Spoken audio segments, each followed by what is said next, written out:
Your call cannot be completed.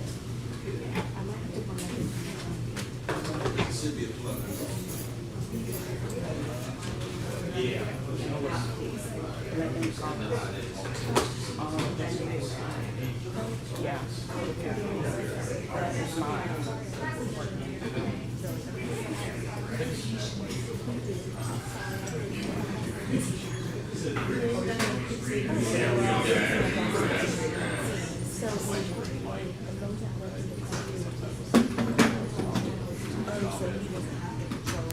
He does, but he doesn't want to do what he wants us to do.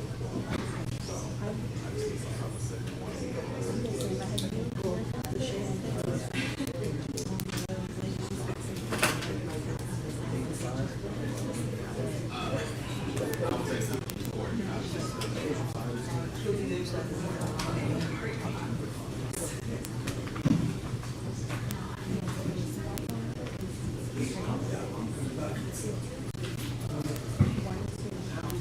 It's cold in here now.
I'm gonna jump over you. So I'm gonna she told me it's gonna be awesome. It sure will. It's just secure.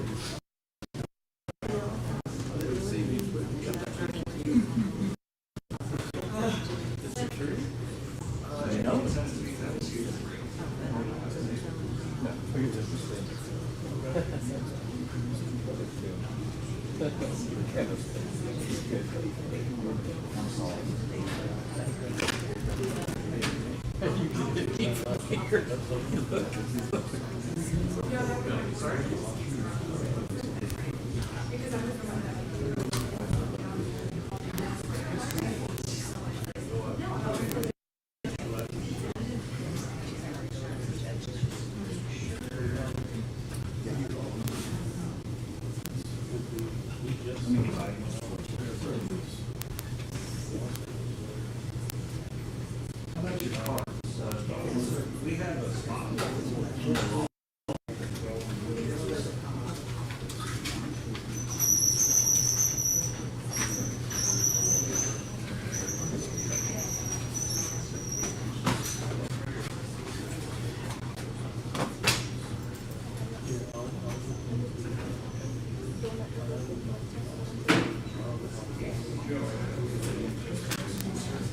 Hi, this is student for Florida Grandmother Tracey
I didn't even have to do that.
Here, I put batteries in that because I don't have all your other ones.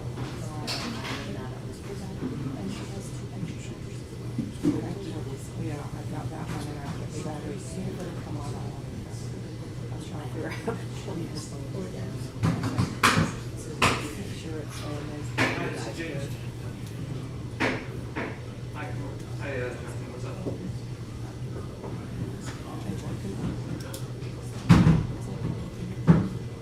So I'm running audio off of my camera, so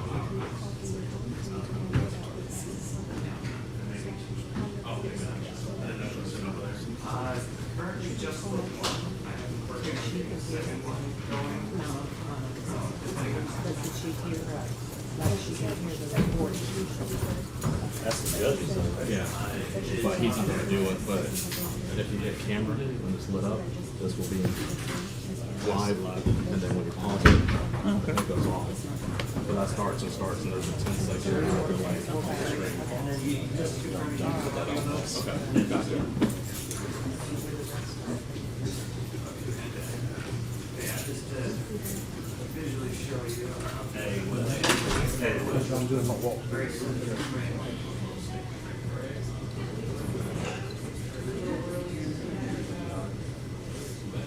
No, he's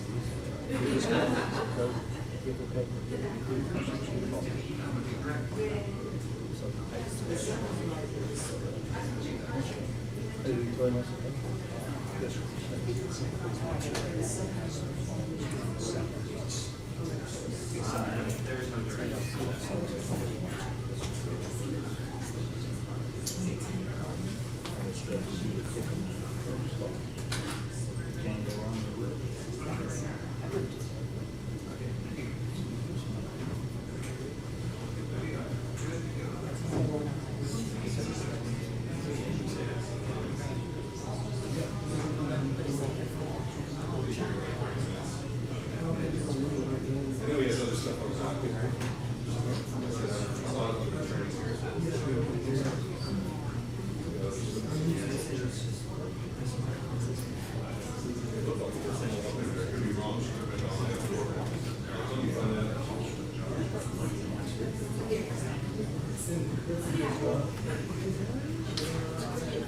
Good.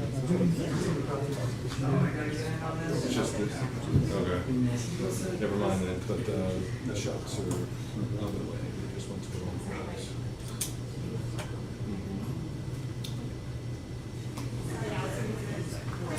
Hey, we're gonna wait. Oh. So that, yeah. So, all right, great.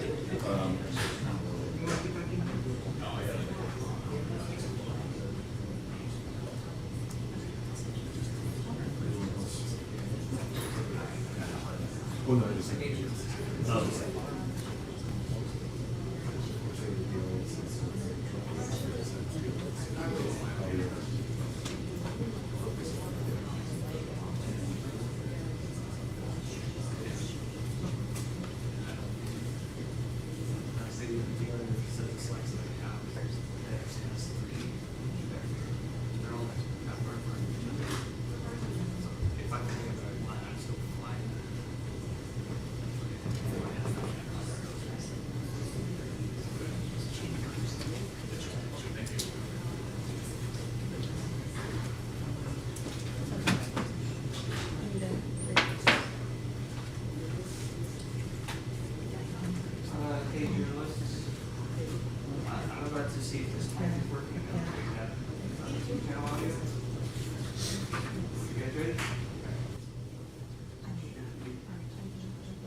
Testing. Oh yeah, I can hear it. You guys hear it? Thank you. I'll be back.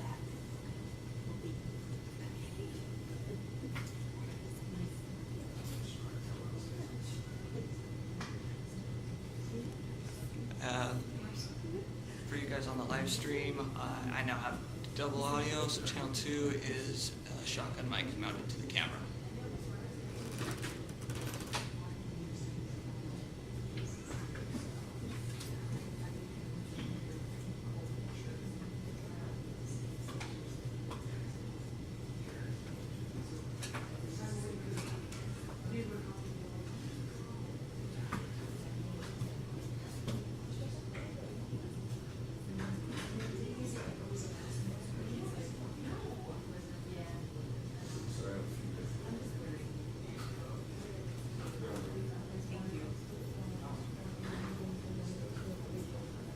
Paper towel over here. Or paper wood. Line up napkins or something. No, don't worry about it, you know. No, it's just in the restroom we have blowers that don't work. Oh. It's like somebody's literally standing and blowing on their hands. I mean, they work, it's just, you know.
We need you all to swap. Judge wants, jury, they want you guys to swap. Okay. We're gonna have Ms. Nix over here on the far side.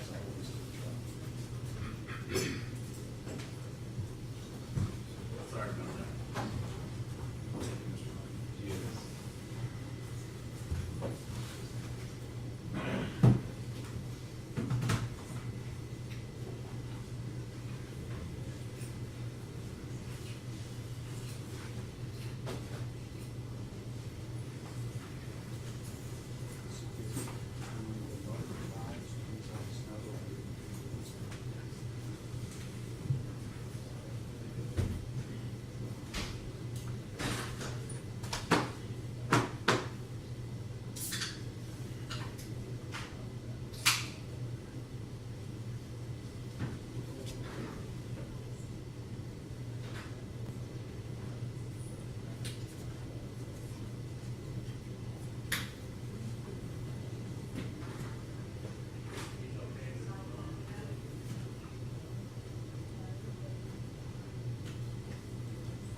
Testing, oh boy.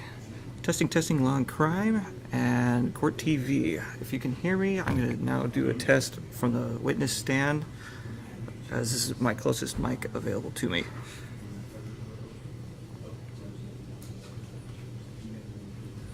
Law and crime, if you can hear me. I mean, obviously I'm not the House speakers, so this is about as good as it's gonna get, so text me if you can hear me. Thank you.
Let's try that.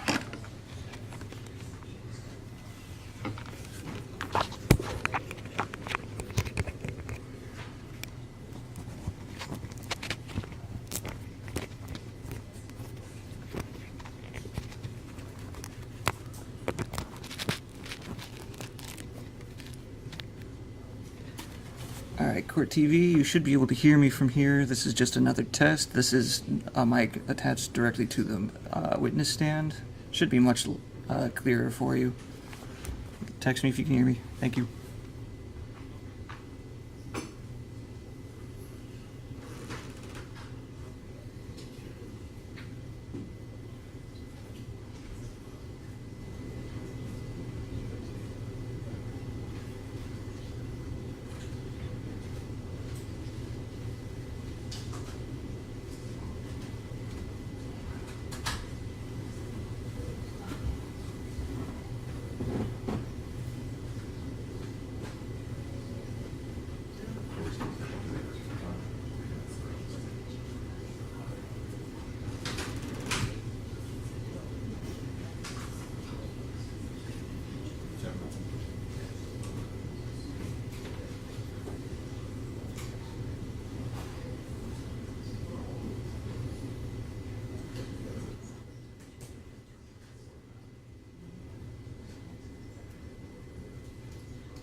Anyone having business before the court, please raise your right hand to testify if you're going to testify.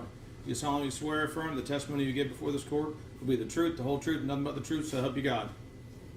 All right, lower your hands. Thank you. All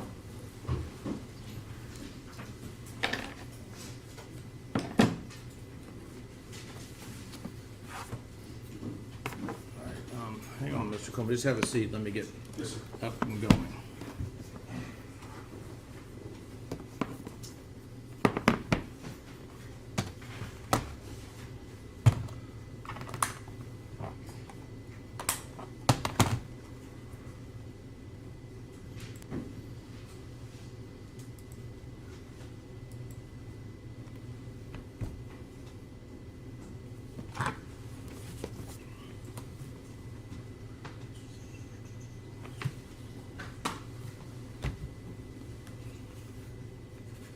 All right, good morning, everyone. I'm Judge Brandon RAFOOL.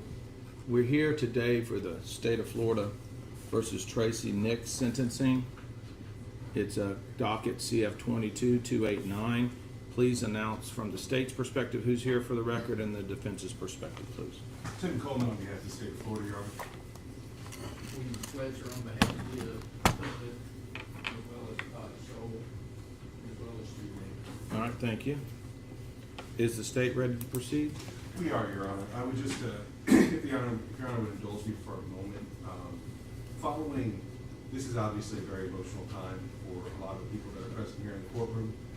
Following the trial, some things were brought to my attention that might be problematic as far as actions after the trial. I'm going to address And I that. would just ask the court to instruct those in attendance that there is a certain level of decorum the court expects, and there could be consequences should that decorum not be observed. All right, here's what I'm going to tell everybody. But first, is anything from the defense you need me to go? That's right, I would agree. All right, so here's this. Every court proceeding, you're to act professional. Whether you like what I do, dislike what I do, like what Mr. Fletcher says, dislike what Mr. Fletcher says, like what the state says, dislike what the state says. Every spectator in this courtroom will act professional. There'll be no outbursts, only professionalism, no matter who you are. You will not provoke or antagonize your fellow court attendees, or you will be removed. Act like a child, you will be removed from the courtroom like a child. Act like a professional and an adult. If you cannot do that, please leave the courtroom now. Tracey Nix was convicted by a jury of count 2 of the information, leaving a child in a motor vehicle in excess of 15 minutes for serious injury to Uriel Schock on November 1st, 2022, contrary to section 316.6135. We're here today because 7-month Uriel Schock was severely injured and died, and Tracey Nix is to be sentenced for a conviction for leaving Uriel Schock for over 15 minutes in a hot car that directly caused the baby's severe injury and death. So at this point in time, we're going to begin with the proceedings. State, are you ready to begin? Yes, Your Honor, and thank you for the earlier instruction. Go ahead, sir. Your Honor, at this time, would you like to hear from the state's witnesses that are going to testify as to sentencing? Yes. Okay. I'm sorry, Your Honor, this is the first time I've appeared before Your Honor for sentencing. I wasn't sure if you were. No, you're fine. At this point, Your Honor, the state would call Mr. Uriel Schock. And where would you like? I'm going to have the clerk swear everybody in. So the first will come to the clerk, and then he can either stand, he can either sit in the box, or he can stand at the podium. It's entirely up to you. Wherever you want to stand or sit. And if you're going to stand, we're going to have you stand right there, okay? But you got to swear in first. Please raise your right hand. Do you solemnly swear or affirm to tell the truth, the whole truth, and nothing but the truth, so help you God? I do. Thank you.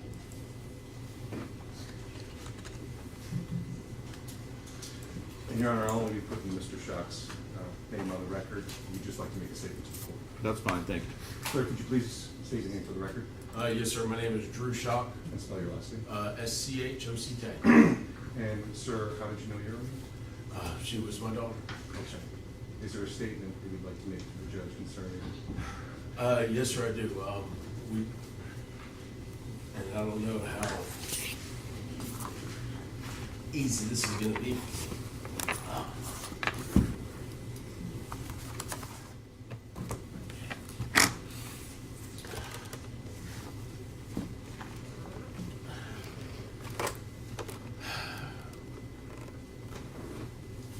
I'm supposed to come up here and really explain to you about my child. We've been doing this for the past 2 years. It's been tough on my wife and myself and our son, and now we have another daughter. And, you know,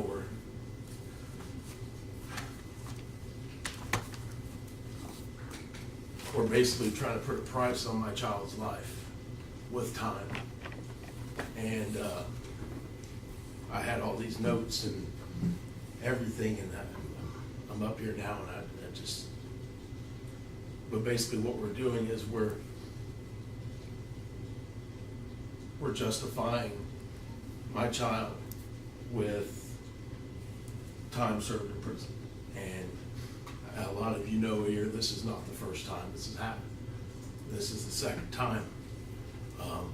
Fortunately, we weren't able to make that case with the jurors due to circumstances, but everybody in here knows that this is not the first time this has happened. But I'm going to keep this about her because that's what this is about. It's about my daughter. She was born on March 5th, and she was a blessing to my wife and to myself and my son. 2 months before that, we had lost our son, and it was devastating. My wife was 6 months pregnant with our daughter during that time, and it was really hard for us because she was trying to take care of our daughter, who was, 6 months pregnant, and trying to grieve for our son. And when our daughter was born, she was born into grief.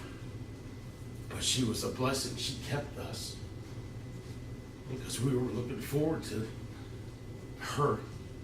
Despite everything that was happening, we were looking forward to her taking away a lot of that pain. And she did. Yeah, we protected her more than you can imagine. As parents, when you lose a child, you become helicopter parents, and you think about all these scenarios. So let me watch over her, let me protect her from this, because you have this living in the back of your mind with our son. And we were very diligent and vigilant with her.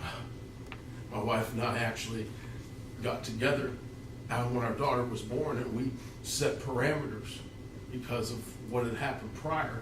We told ourselves and said, hey, look, once she gets up to where she can move and walk, we're going to go ahead and restrict her from this location because of past circumstances with our other son. We were nervous about her getting out and around, and when something like this happens, you recede all the way back. You want to protect everything. You put fences around it. We put fences around our oldest son. We wouldn't allow him back over there because of the situation here.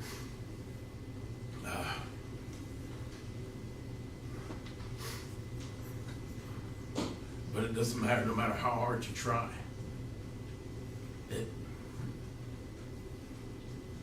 There's just some things that you don't think about. And we, as parents, have to live with that for the rest of our lives. Like I said, I no matter what we do or what we say, I'm always going to feel responsible because these are my children. I am responsible for them. We're going to carry this, and I'm always going to think about what ifs, or if I wish I would have done this or done that, or if we would have known details about the prior one, if we would have. But all that is too little, too late. She was our blessing. When she was born, she was our angel child. She looked so much like our son, it was ridiculous. We seen him every time we looked at her. She looked at us, and it would just cut right through us, and we took that like it was God saying, here you go, here's your other shot. You know what I mean? I know this happened, but I'm going to make this daughter look just like him, and you guys are going to have this. And it was taken from us.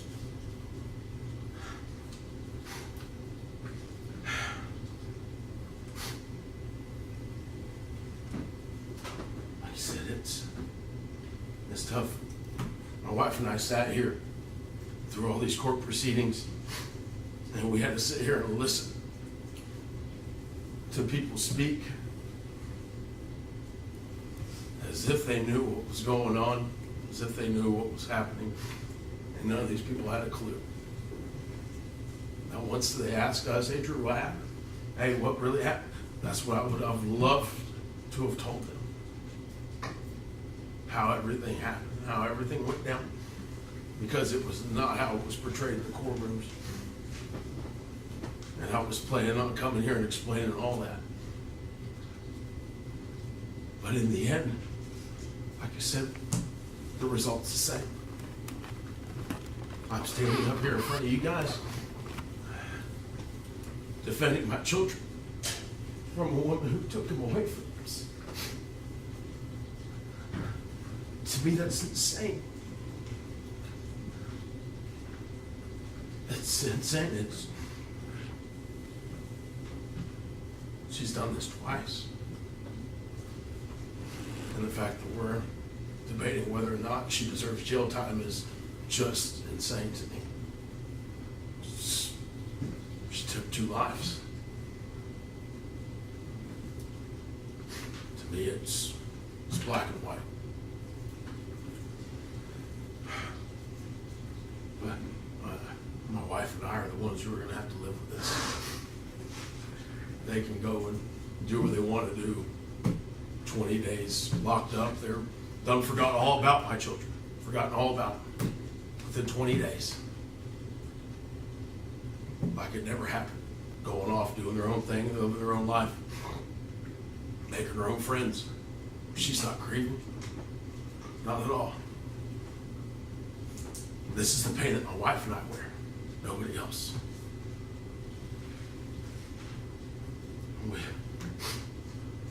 We're here for justice.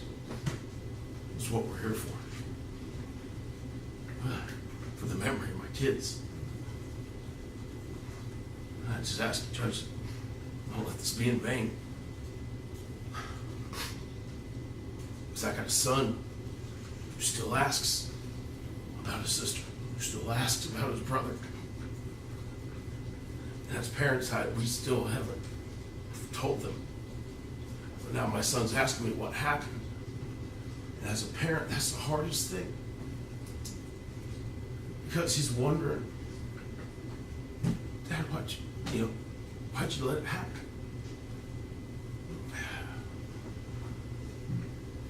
I tell him, son, I don't know. We didn't see it coming. We didn't expect it. We didn't think that this would be something that would happen. Not once, but twice.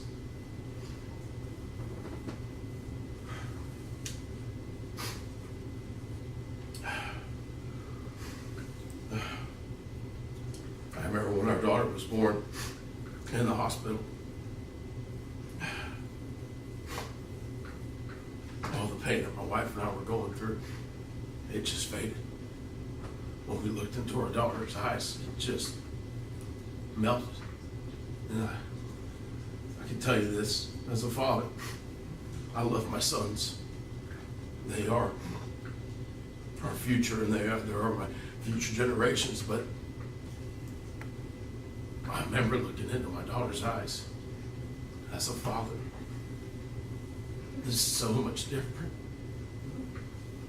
The love a father has for his daughter, I can't explain it. I'm not saying it was, I love my daughters more than my son, but God, she could wrap me around that finger so fast. My son, I tear his butt up, when he's doing something wrong. I remember my wife went to try to get on my daughter over something silly. It wasn't nothing.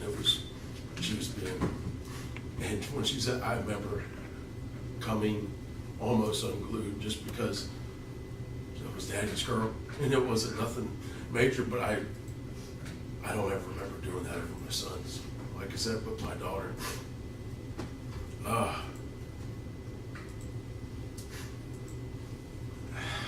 To have that taken away. Now that we have her of their daughter. As a parent, it scares me. Because I thought I knew the people I was sending my child with. I thought I knew them.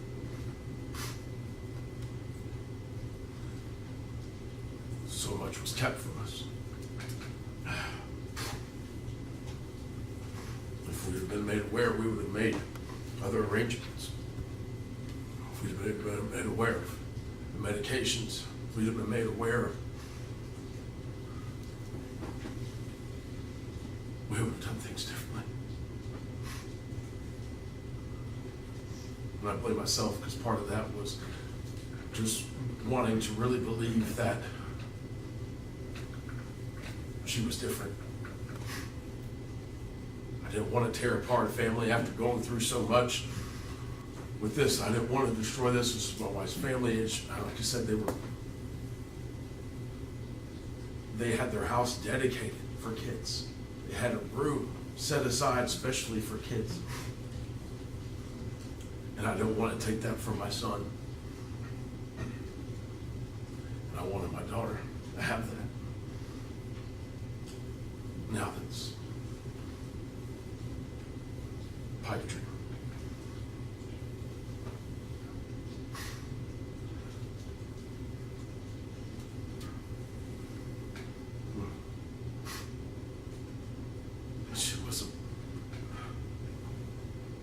She was a blessing. I've planned on going through and that day, but I can't still be up here and talk. We've had to relive that moment every single day. Every time it's in the paper, we had to relive it. Every time it's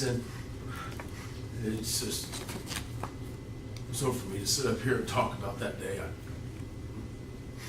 I'm not. Everybody was familiar with what happened.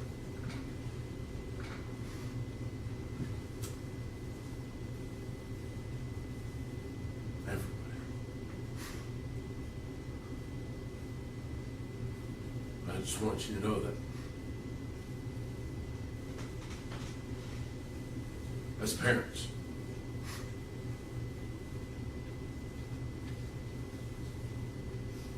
what would you guys do in my position as a parent if this happened? Not once, but twice.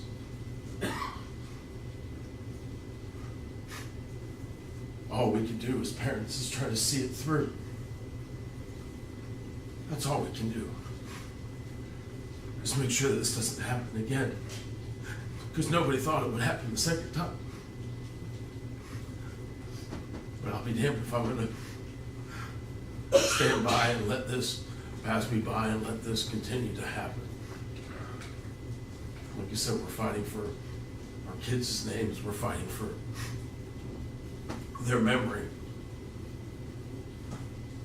And for somebody to just walk away, to think they just deserve to just walk away after what they've done to my family, to my son. It's insane. Like I said, I can't fathom it. To be able to do this to some kids and act like it wasn't your fault, like it was.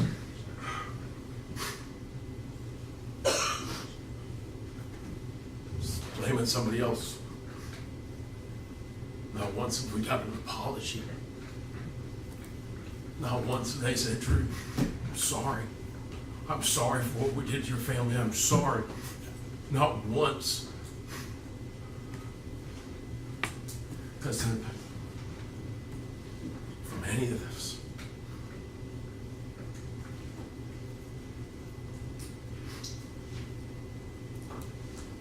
I just want you to know that this is, I'm going to continue to carry their memory the best the way I know how.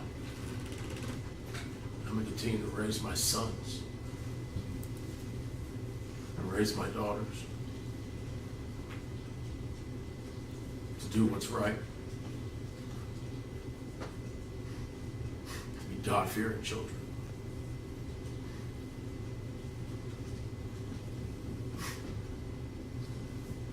some moments where I question everything. Well, when you go through stuff like this, you question everything. Question your faith, question everything that you believe, because you just couldn't imagine.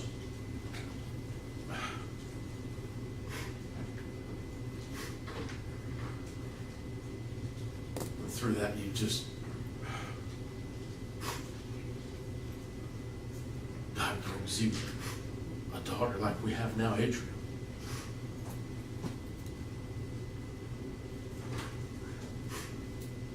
And like I said, when she was born, she looks just like my son and my daughter. It's the craziest mixture. But I see both of our kids in her now. And it's hard for me to still question everything, because in the strange way God has a sense of humor. He gave me what I lost and put it in this little girl who has me wrapped around her finger. And right now she's about the age that we lost Uriel. And I see her, and I see my daughter in her. I think about that accident. I think about how you can do that. We live in Florida. It's hot all the time. I know everybody knows it. You leave your car parked in the parking lot for an hour. You go to get in it. You imagine how fucking hot it is in that car. Hey, you get in, you go to the grocery store, 30 minutes. You get out and it's blistering inside that car. Every time I do that, I think about what my daughter went through for hours by herself, screaming.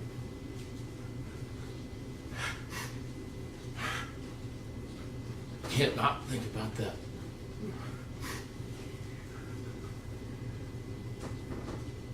For what? For what? In a hurry? But I'm reminded by that every single day. Because every single day is that temperature. And every single day I get into my truck and I feel that and I think of my daughter and my heart breaks.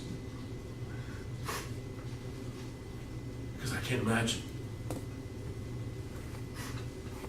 But I have to, because she did. She sat there and suffered and screamed and flailed.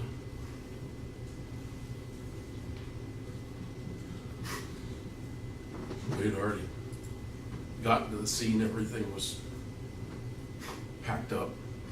We went to the hospital.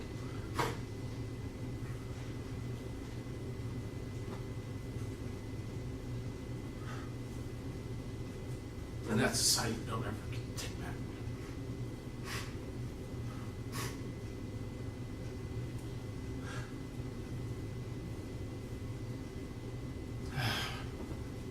Something you don't ever unsee.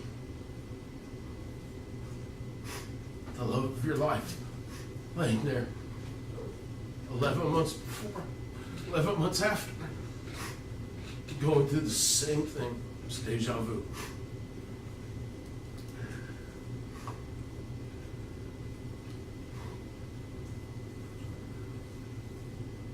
So Judge Adam, as a parent,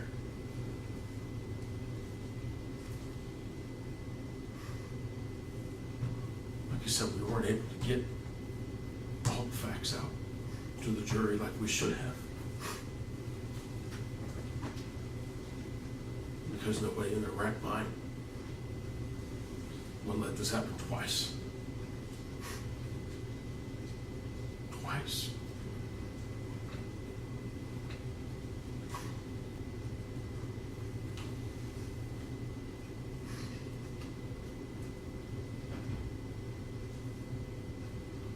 So we just asked that you would just think about this when you sentence.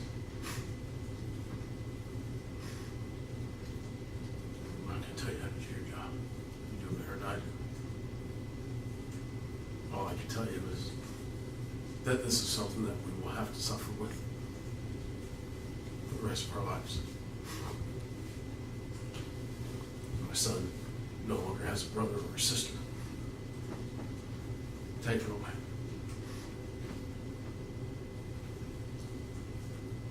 And that's something that we're going to have to live with for the rest of our lives. Thank you.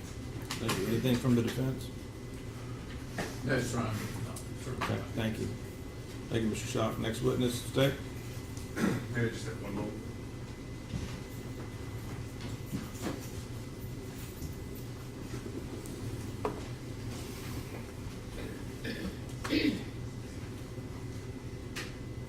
Your Honor, the state would call Kayla Nix shot. Okay. Ms. Nix, you're welcome to sit again in the box or stand to swear in with the clerk, please. Please raise your right hand. Do you solemnly swear or affirm to tell the truth, the whole truth, and nothing but the truth, so help you God?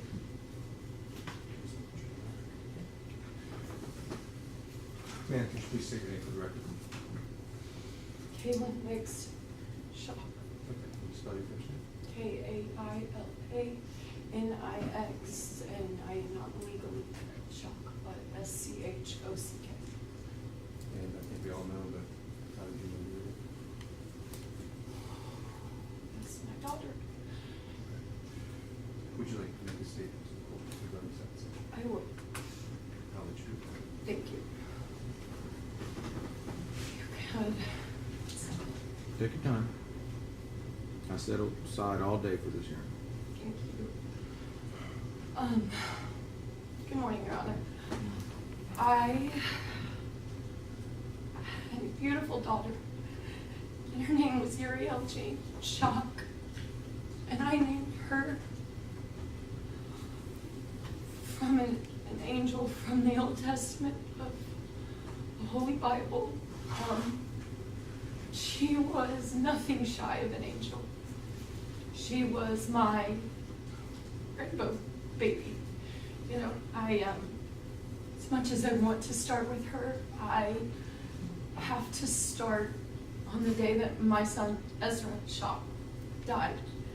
And I have to start there because I received a phone call from my husband screaming about my son, and I was unaware of what was happening. And I got into a vehicle and I flew as fast as one can fly to 1478 Kaysen Road in Wauchula, where I called my home for a large majority of my life. And on my way there, I was very careless in driving. I could see a helicopter coming to their address, and I looked at the helicopter and I didn't look in front of me. And I had a front-on collision with a very innocent woman, and I damaged that woman. And I want to publicly say that I am deeply sorry to that family because I caused them harm in that moment, and I would like to take a moment to acknowledge that and take ownership of that.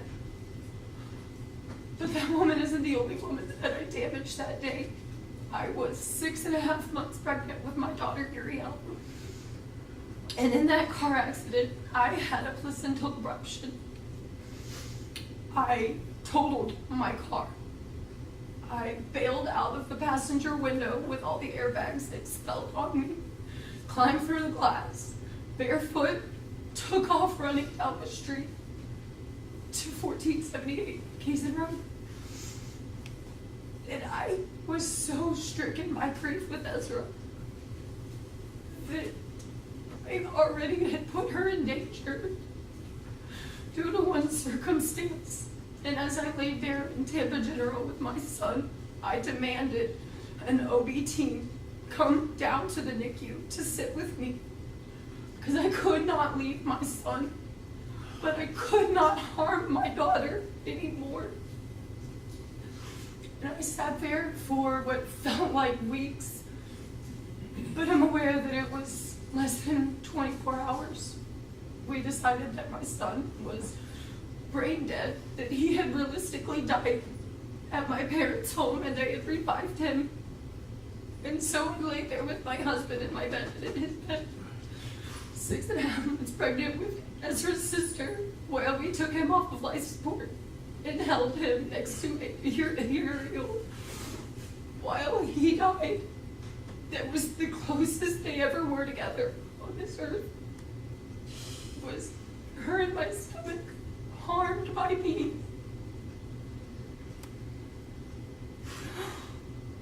While he died.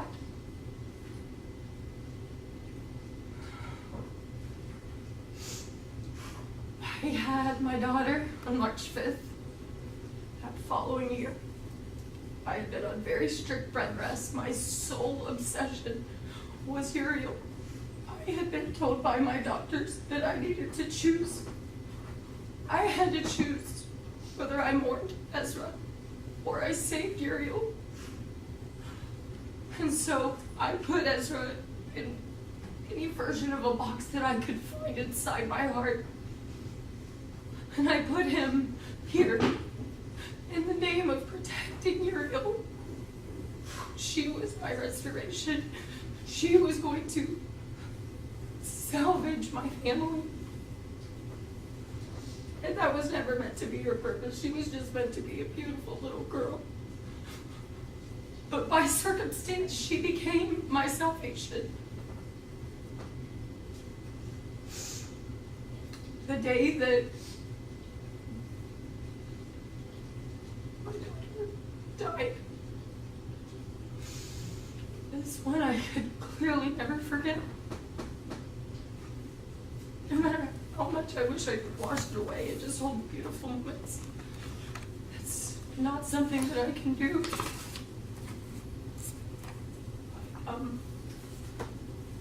Had a family friend at my door to tell me again that my child was dead, and I screamed at him, "Why are you telling me about this? Why are you here?" And he said, "No, Kayla, it's your daughter. This man I've known my entire life was there to say to me again that I was going to bury a child." The day that I agreed to invite my mom into my daughter's life, I was afraid. I was terrified.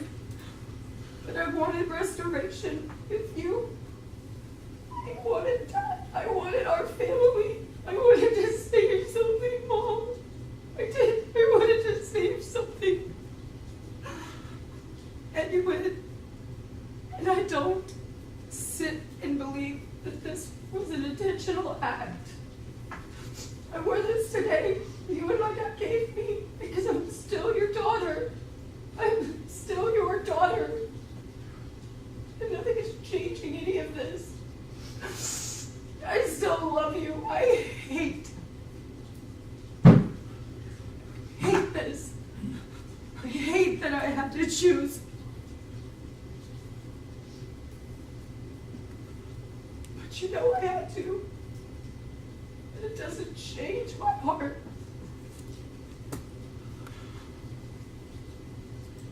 She was gone. I walked in with my husband to the hospital to identify her body. And I had never felt, no, actually that's not true. I felt that air leave my body before. When Ezra died in my arms, I felt it. But this time she didn't die in my arms. She was just there. Gone. My beautiful daughter was gone. The officers on site were concerned for my physical safety in that moment. They could not rationalize how one human could bear the weight of this reality, at which point they decided to take me to Tri-County. And it's not something I've spoken on before, but they brought me to Bartow. And I was on the other side of the door, and I could hear you on the other side of the door talking as I sat there. And I just remember feeling so alone in that moment. So alone, because the other thing in my head was that Drew was alone with Asher, telling my son that his sister was dead. And his next question was, where's my mom? And I don't even know what he said. I don't know what he said. But I know I wasn't there for my son. So they transported me to Lakeland. They didn't have room for me there. I sat in a chair in the lobby next to the nurse's station while they made fun of me for giving another opportunity to the person who had already taken so much. And the entire night I didn't sleep, and they talked about me. And all I wanted to do was talk about my daughter, and I couldn't say a word to anyone. I was completely and utterly alone.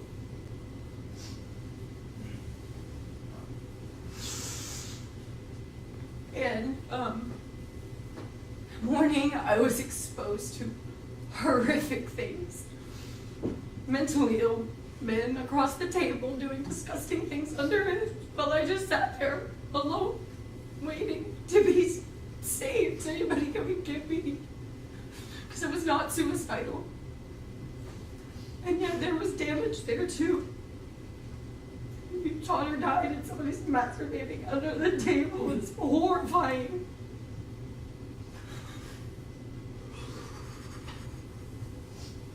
And then this court proceeding began.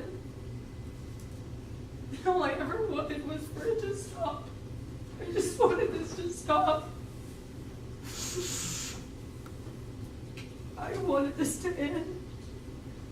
But I had to seek justice for my daughter and my son because I had already been forced to choose. The day we came here, I knew I was forced to choose. And I am not a mom that is going to sit down and care about my feelings as someone's child more than my God-given role as their mom. All of these decisions are things that I find suffocating.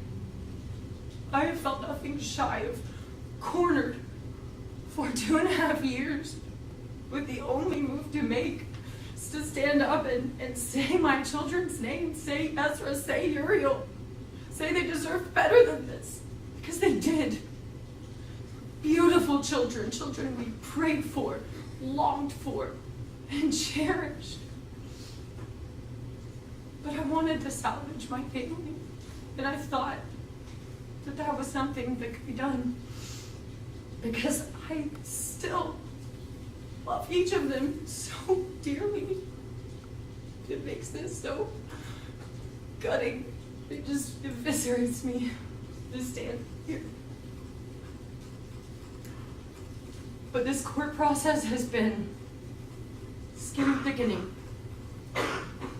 As we've gone through, I have had to find my strength and find my voice and find a way to survive this. Survive what my children went through. My son is now 6, his name is Asher.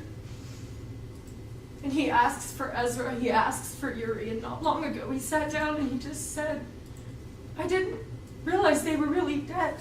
I didn't know that they were really dead, that they're in the ground and they're dead. And a handful of days later, he came home after going to a ball practice. He had seen a newspaper, and he spelled out words on the newspaper, and it was a very recent one. And I certainly did not define those words for him, but he asked me why his grand was on the cover of the newspaper. And that was the first time he did not have a way out. Because I have never told Asher. I've never told him. Because I don't want to. I don't want to. He loves you. He loves you. He loves you, Dad. He loves you guys so much, and y'all's presence are missing from his life in a way that I didn't get a vote in. And it's caused more than just my dead children, which is so heavy. It has caused my relationships with my family, my parents, my extended family. I have never felt so alone. Ever. But it isn't about my feeling. It is about what I know. And what I know is that my son drowned on a very cold day in their pond, and he drowned alone. And I know that my daughter died on a scorching hot afternoon, alone. And I had to step out of the courtroom during the trial while they described those details, because I don't feel mentally capable of hearing those more than the times I had already heard. But that absence in that room in that moment did not lessen our presence there. We have a son and a daughter that we have to go back home to. And so yet again, we stopped and we judged and choose our living children. For my daughter, Adriel, 17 days away from outliving her sister. So I sit and I hold my daughter, and I wish that she knew her family. And I look at her, and I just see the beauty. And I'm humbled by God's mercies. That He's renewed, and the blessing He's given us to move forward. But it's impossible to not see my son, to not see my daughter. And as it relates to the sentencing, I've said this before, and I hate it so much, but as her daughter, I don't want any of this. And as their mother, I beg you to honor my children's deaths. It doesn't lessen my love for my mom. It doesn't lessen my love for my father. It doesn't lessen any of it. But as I've had to explain to my son, there are times where things happen and they're not on purpose and no one meant harm in those moments. But there are real consequences. And this is a moment that I struggle to say that. Because I just want some version of family that I've lost. Family my children have lost. It's not coming back. And while there's room for restoration,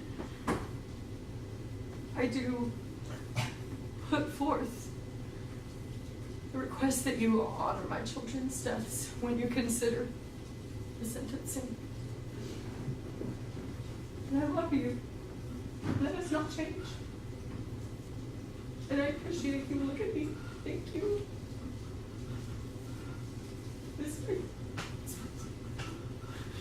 Thank you, Your Honor. Thank you. Any cross? All right, thank you, State. Next witness. Thank you, Ms. Johnson. I do. State is concluded witnesses, Your Honor, and we would just have a recommendation of the court. Okay. Defense, do you want to do your witnesses first, or have the state do their recommendation now, and then you present your witnesses? I'd ask that the state do the recommendation. All right, state's recommendation, please. Yes, Your Honor. I don't know what process the court goes through with its adjourning or appropriate sentence, but I can imagine it's a lot like the state when they make a recommendation. I think Your Honor and the attorneys in this courtroom are in a unique position in which we're in a system and we see a lot of things, and we realize that everyone knows there's degrees of crimes, first, second, third degree felony, but we also learn in this system that there's degrees within those individual crimes. And when I look at this case, I think you have to look at the severity of what she was convicted of, as far as on the spectrum for that individual crime, where does that fall? And Your Honor, I think you can only reach one conclusion. It falls on the most severe end. She was found guilty of leaving her child unattended in a car for more than 15 minutes, and it results in a great bodily harm. The great bodily harm in this case was a painful and torturous death. That's a fact. And in my next step, as far as making a recommendation to the court, to look at who was the victim in this case. And in this case, it was a 7-month-old. A 7-month-old is wholly dependent upon the person responsible for them, not only to be happy, not to be healthy, but to be safe. The fact of the matter is, the victim in this case should have been turning 3 years old last month. And she's not. Which brings me to the who. And in this case, who committed that crime? What position was the defendant in? She was grandma.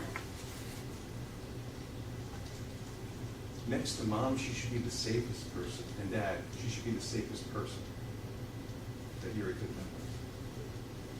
Not only was her grandmother her grandmother, she was a woman, as I'm sure you're going to hear, that was involved in the education of children for her entire life.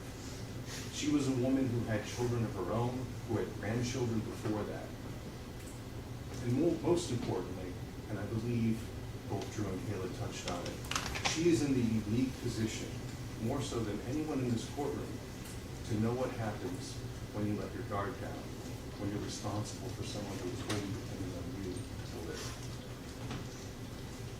That's the process the state goes through when we're making our recommendation. And I hope the court will go through the same type of process, because I think when the court goes through all that, I'm not going to go through the facts, you understand that. But when the court goes through all that, we're dealing with a third-degree felony that's punishable up to 5 years in Florida State Prison. 5 years is wholly inadequate for the damage that was done in this case. But I think when you look at everything, when you go through that process, when you look at who she was, who Uri was, and what happened to her, while 5 years in prison is wholly inadequate, it is the only thing that's appropriate. As Mr. Schock said himself, when the court goes through that analysis, it becomes black and white. And I think the only thing that is appropriate for this court to do in this case is to sentence the defendant to 5 years before the state. All right. I have your score sheet at 44 points. Defense, before you begin with your witnesses, do you have any additions, corrections, or deletions to the score sheet? Here you are. Okay. State, I understand the score for severe injury is 40 points as opposed to death. And I think you're doing that based on the Brown v. State case 24 Southern 3rd 562, which cites to 3.704D9 that says victim injury must not be scored for an offense for which the offender has not been convicted. Since the manslaughter charge was acquitted, you're not scoring that. Is that correct? Your Honor, I think you went ahead and pulled exactly what I looked at before I submitted the case law. Additionally, Your Honor, because the legislature didn't put death or serious bodily harm, I think the verdict on the first part kind of determined what was appropriate. Correct. Instead of a 124-point sentencing score sheet, it's a 44-point sentencing score sheet. Yes, sir. Okay. All right. Defense, you agree with that? Yes. Thank you. Defense, please go with your, whichever one you start with. Kim? Call name Nix. Okay. Mr. Nix, come on up. Again, any defense witnesses can either go from the podium or the chair. It's entirely up to y'all. Just take a seat wherever you stand. Raise your right hand. Do you solemnly swear or affirm to tell the truth, the whole truth, and nothing but the truth, so help you God? I do. Okay. He prefers to stand here, Judge, so That's fine. Entirely up to y'all. state your name for his own record. None, nay, Nix. Okay, you're Tracey Nix's husband, obviously. Yes, sir. You heard the testimony of your daughter and your son-in-law. Yes. Okay. After Uriel was born, how often did you keep her? Depending on the week, depending on what Kayla and Drew needed, we were keeping her anywhere from 2 to 5 days a week. Okay. All right. And you've heard them talk about the first child. You were there, we've gone over that, you got a ruling on that. And I know you testified that Tracey and the baby were asleep and you slipped out and went shopping while they were asleep. Regarding the board. Yes. Okay. Did you, or do you knowledge Tracey try to keep any of those details from you?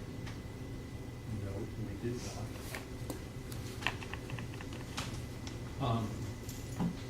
And Tracey had a red Lexus at the time of the passing of Uriel, is that correct? Yes. Did it have a child in the back seat? No, it did not. That was an option, and when we purchased the car, we did not get it. Okay. Let's talk about Tracey after Uriel's passing. What did she do in connection with the red Lexus? The Lexus became an issue in the garage, just sitting there. Tracey would not touch it, get in it, or drive it. She didn't want anything to do with it because it brought back too many memories. And so on a scheduled service date at the dealership, I drove the car there, get tires rotated and oil changed, and have them do their inspection on the car. As I was there talking to different salesmen, one of them struck up a conversation with me, noticed that the car we had was low mileage, and being a car salesman, offered me a really good deal to swap cars. I thought about it for a little bit because I also felt like that might be kind to Tracey to remove the car from our location. So my only question to her was, is the color okay? She did not have a choice in it. That's why the car is also solely in my name now. So you got rid of the red Lexus and you bought a new Lexus? Yes. All right. I want you to tell us, Honor, the changes that you have noticed in Tracey since the death of Uriel. Tracey mourned in silence, more at the house, more away from people.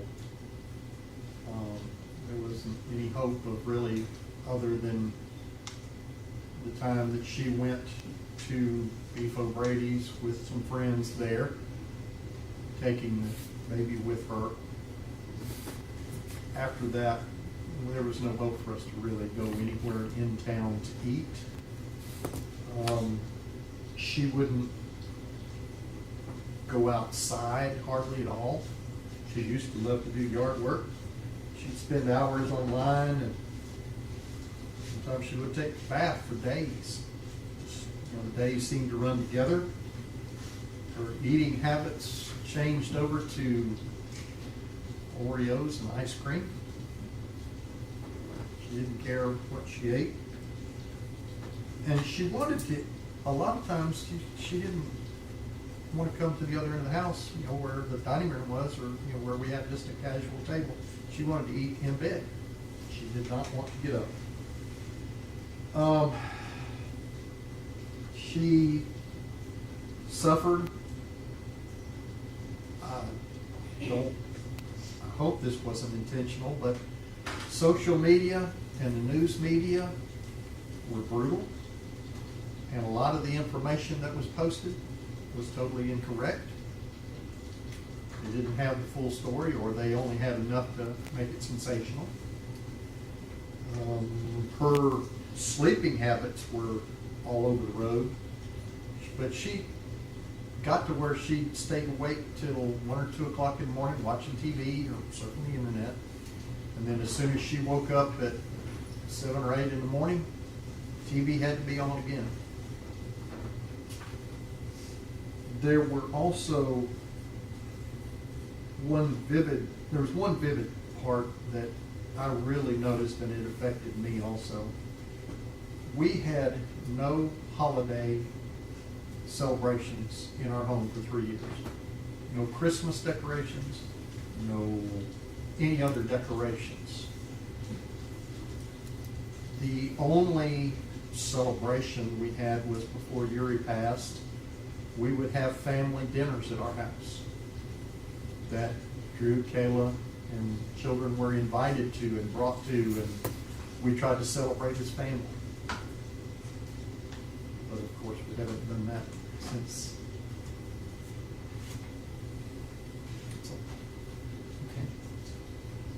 Okay. You had some pigs at your house. Yes, we did, in enclosed pens.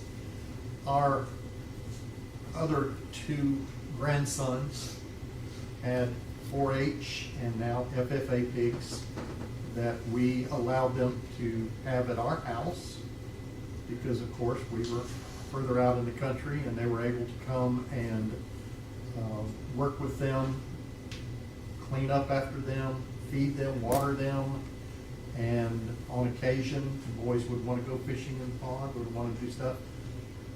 Tracey never, ever came out.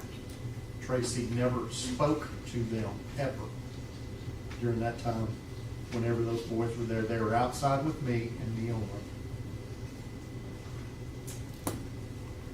What about after Uriel's passing, what did she do regarding her hobbies? Two of her hobbies were very important to her, only because she was passionate when she did something. One of the hobbies was wanting to learn to play the piano. As soon as Uriel passed, she hasn't touched the piano again.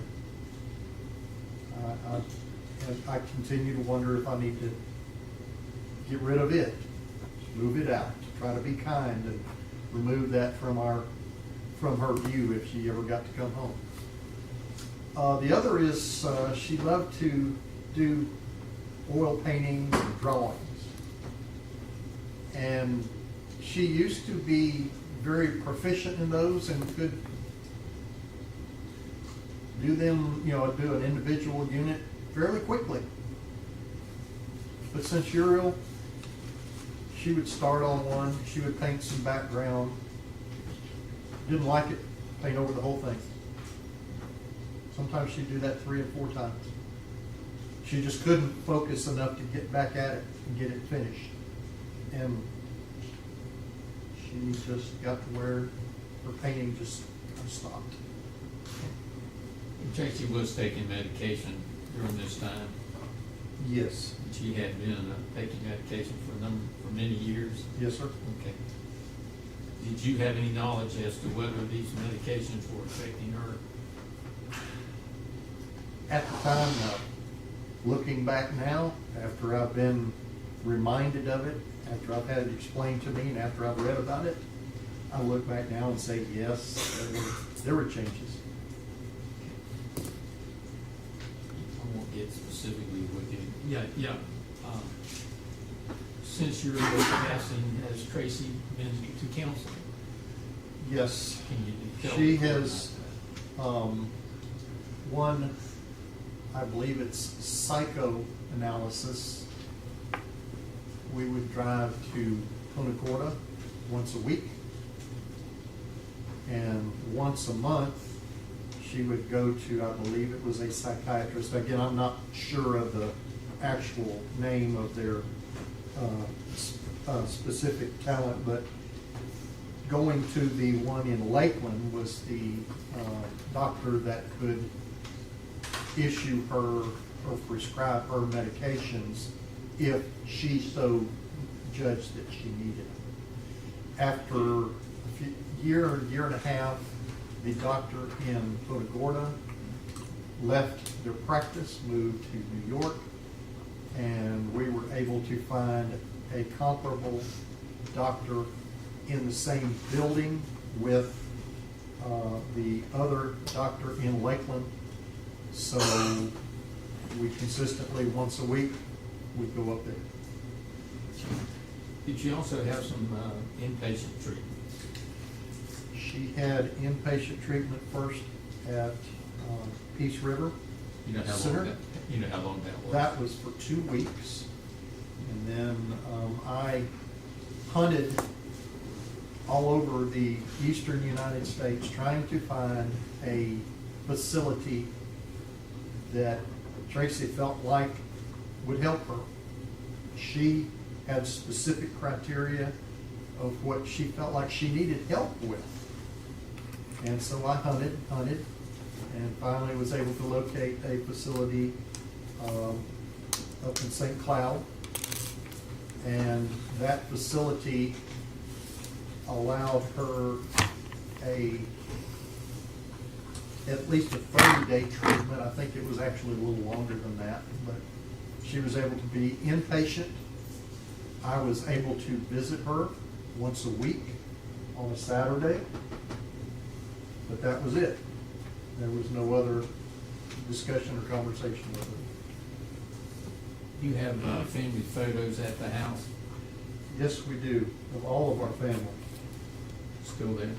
They're still there.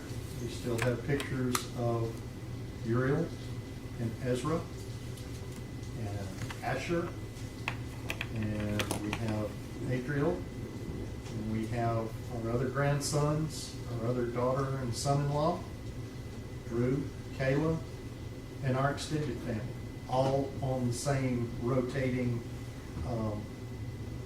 picture screen.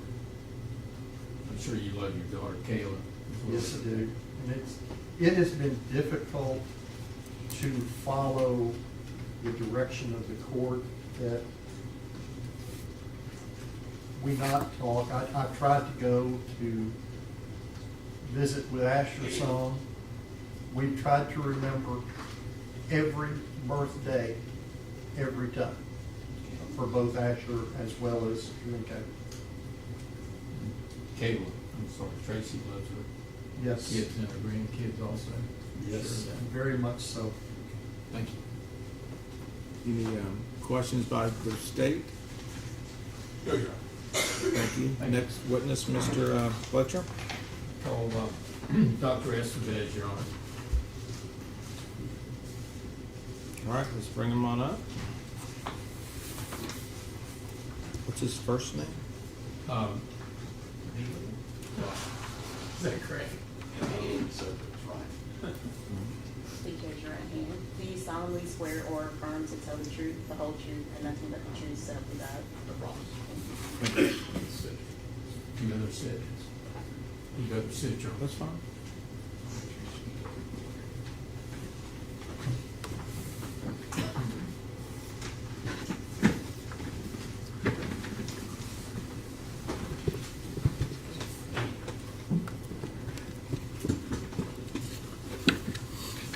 Please, Your Honor. Yes, please, go ahead. State your name for the court, please. Ryan Estevez. And sir, how are you employed? I am self-employed as a forensic geriatric psychiatrist. Okay. And can you tell briefly, if you can, your education, training, and experience in that regard? Sure. I have degrees from Harvard, Stanford, Tufts, UCLA, University of Florida, and University of Texas, and another one from Stanford. The degrees are as followed. It's a 4 years degree, a bachelor's degree in psychology, a 2 years master's in public health, a 2-year degree in social psychology with an emphasis in criminal justice and delinquency, a 4-year medical degree, a 5-year PhD in experimental health psychology with an emphasis in neuropsychopharmacology, a year degree in medicine and neurology, 4-year residency in general psychiatry, and 3 separate 1-year fellowships in geriatric psychiatry and neurobehavior and forensic psychiatry. Okay. Are you board certified in any areas of medicine? Yes, I have 6 board certifications. They are in general adult psychiatry, forensic psychiatry, geriatric psychiatry, consultation liaison psychiatry, addiction medicine, and psychosomatic medicine. Okay. And have any training, education, experience in psychiatry and the law? Yes, so social psychology, if you concentrate on the law, that has to do with how groups act in general and what motivates groups to act. And so I have a master's in social psychology, but I also have a forensic psychiatry training, and that is psychiatry as it relates to the law. So what motivates people's behaviors, and in that case, not just in general, but as they apply to criminality, and how that interacts with the law, how the two systems interact. Okay. And have you testified in that capacity in court? Yes. And any idea how many times in Florida? I don't keep track of how many times I've testified. It's in the tens, 100 times perhaps. Okay. And you testify in other states also? Not anymore, but I have testified in California and in Texas. Okay. You also have a degree in psychopharmacology? Yes, that's part of my doctoral degree. Okay. You're published? I am, yes. Okay. And you were obviously a witness in this case? That's correct. Okay. You've been involved in this case for well over a year, perhaps? I think since spring of 2023. Okay. And can you tell the court what you did in this case? Sure. So I did what I do in any case that I'm asked to look at, and that's get information. I requested all of the available medical and police and any other information that might be relevant. In her case, it was around 1,100 pages of medical records. Those include outpatient medical records from the last 10 plus years, the inpatient records that were from Peace River, psychiatric hospitalization that she had, as well as the inpatient records from Blackberry, where she was at. I also, that went through all the police reports, the discovery documents, information pertaining to the actual event. Spoke to anybody that would speak to me, friends, family, colleagues.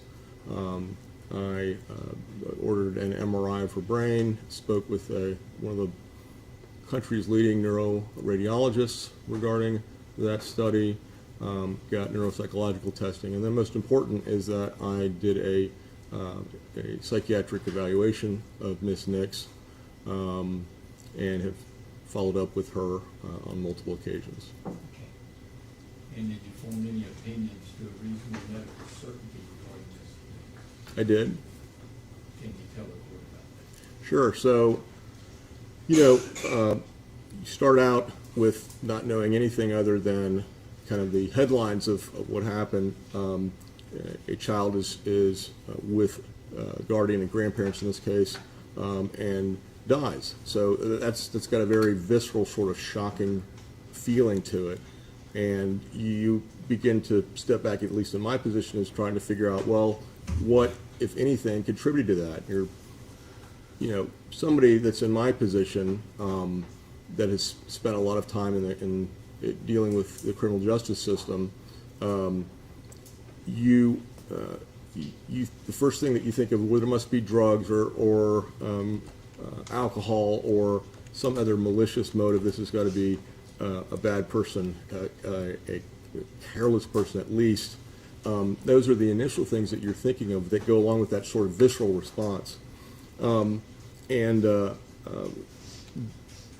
As I kind of went through the record, and then as I, after evaluating Ms. Nix, and then reviewing all of these records and documents, speaking to people, I got the exact opposite impression. Now, granted, I've evaluated the whole spectrum from serial killers to clergy, and teenagers to people that are over 100 years old. So there's a lot of variability there. But Mrs. Nix is one of the most genuine people I've ever interviewed. I found her sincere. I found her honest, remorseful, and just a good person. I don't frequently interact with people that have her profile in my capacity. So this doesn't add up. Something just doesn't add up. So I was thinking after speaking with some of her colleagues, particularly a boss of hers who had hired Tracey after she had retired from the school system. And Tracey had dedicated her life to children, to protecting children, educating them, had an exemplary record, was promoted to positions of leadership and responsibility. She's a very detailed person, she's a very intelligent person, very organized person. And so this made sense that one of her, I don't know if I want to say friends, but a colleague that was on friendly terms, hired her to be she was opening a school, and she hired her to be a teacher. And a very interesting document that was, in all of these hundreds and hundreds of pages that I came across is a very well-written, articulate, detailed letter of explaining to Ms. Nix why she would not be coming back to the school the following year. And I was amazed at the things that were in there. It was because she was doing things that were not like she had been previously, and also not the way that I had seen her or had tested her. These things were as simple as giving the wrong homework to children, swapping homework assignments, giving books from last week as opposed to this week, just these very simple sort of errors that have to do more with attention, concentration, focus, and those sorts of things. And when I spoke to the principal about this at Hart, she said, I couldn't make sense of it. It was so out of character for her, but nonetheless, it was there. And so this did not reconcile with the testing I had done with her and the testing that I had then gotten, further testing with a neuropsychologist that said that she wasn't having difficulties with her attention, concentration, and focus. I think I kind of solved it when I got to her list of medications from the pharmacy that you get. They can give you, if you order a historical record of the medications that she's been on for the time that she's gone to that pharmacy, and went back about 15 years, I guess. And at some point in the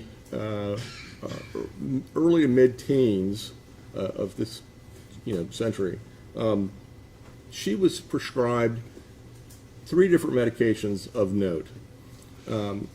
She has something called fibromyalgia, and that's a chronic sort of vague, I would say, disease that affects your joints and your muscles, but in different places. You can't always pinpoint it, but it can be very fatigue-causing.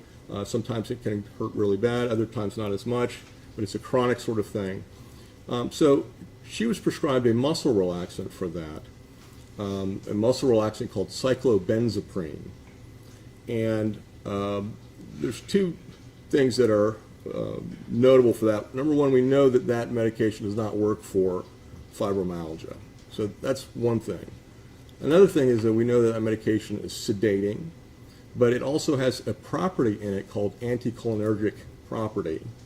That just is a fancy way of saying it has this specific side effect that targets the brain and can affect your attention, focus, and concentration. Okay?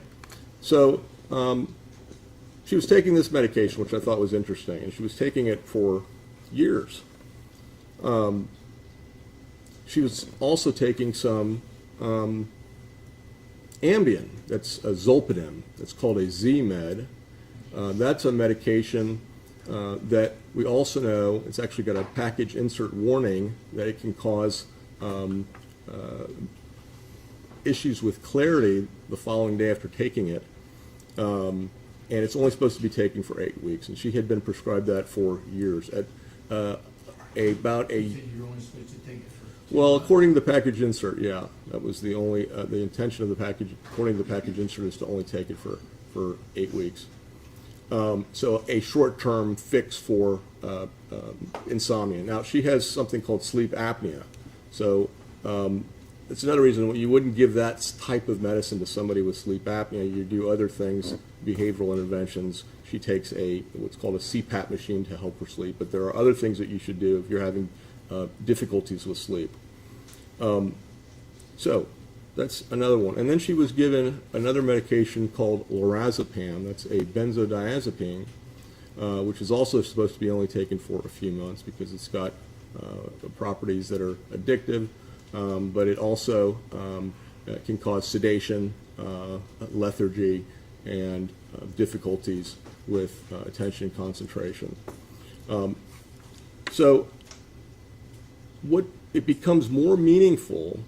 These medications have exacerbated side effects as you get older. So as you get older, this happens to everybody, your metabolism changes because your body changes. You have a higher percentage of fat and water to muscle. Your liver is not as efficient. And so medications that can be tolerated, let's say, by somebody in their midlife or earlier, a young person, can disproportionately or even dramatically affect somebody that is elderly. So this is a phenomenon that's been very well known, very well described, so much so that the guy, a doctor with the last name Beers, like the drink, came up with a list of medications, this is back in 1991, whose risks, or whose benefits are not as much as the risks of these medications. That was the original intent. What is causing some of these issues with these elderly people that are taking these medications? They're having falls, they're having dementia type of behaviors, they can't concentrate, this sort of thing. Well, let's look at the medications that they're taking. So that was in 1991. Since then, they've had 7 different iterations of that. The last one they published was in 2023. It's a very complete set of medications that are potentially inappropriate for geriatric population. So these are medications that, this isn't controversial. This isn't like that some people say, well, no, those are fine. It doesn't mean that you can't prescribe it, but you better have a really good reason. There must be some esoteric or anomalous reason why you're giving it.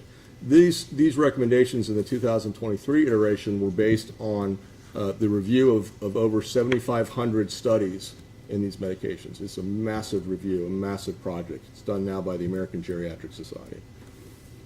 So these medications that I'm talking about that I noticed, and I knew this because if you see geriatric patients, you should know that list anyway. So I recognize them, but sure enough, all 3 of these are on the Beers list. Medications that you should not be prescribing for elderly patients. These medications, each one individually, can cause negative effects on elderly people. They can cause, in the body, but most importantly in the brain. And together, 2 of them, 3 of them act synergistically. And so when I asked Tracey, what do you think happened? Why would you fall asleep?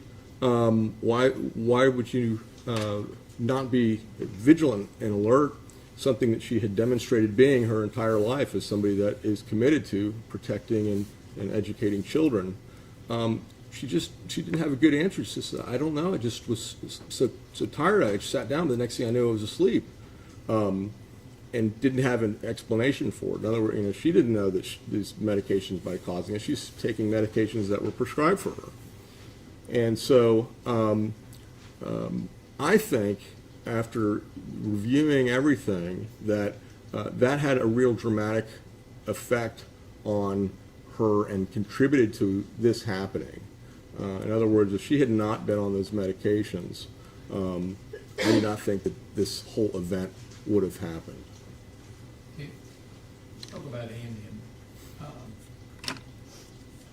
What kind of dose was she on with respect to Ambien, we'll say at the end of her taking that? Well, she was on actually double the maximum recommended dose. She was having difficulty sleeping. She was still having difficulty sleeping. The dose was doubled. I think this was less than a year from the event in question. So she had been taking double the dose for a long time. Okay. So according to Beer's list, she shouldn't be taking Ambien, or at least have a good reason for taking it. Correct, correct. You're also only supposed to take Ambien, you said, for no more than 8 weeks. Correct. And from your record, you can see she's been taking it for many years. Yeah, that's correct. Okay. And at some point, before she ceased taking the Ambien, and do you know when she stopped taking the Ambien? Yes, I do actually. When she was admitted to the psychiatric facility after the incident that happened, the psychiatrist, reviewed her medications, and the first day took her off it. Said, "You shouldn't be on these medications. You're off them." Okay. And in addition to the other things with respect to the Ambien, she was taking double the dose that a female should be taking. Well, I would argue it was even higher because the actual dose that's recommended for geriatric patients is lower than the normal adult dose. But when I was speaking previously, it was just the normal adult dose, and she was taking double that.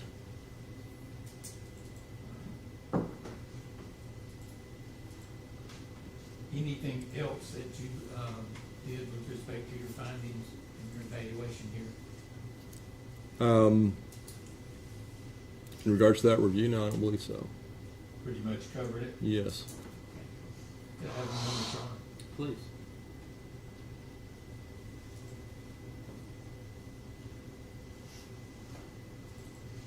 Would she be aware of these things?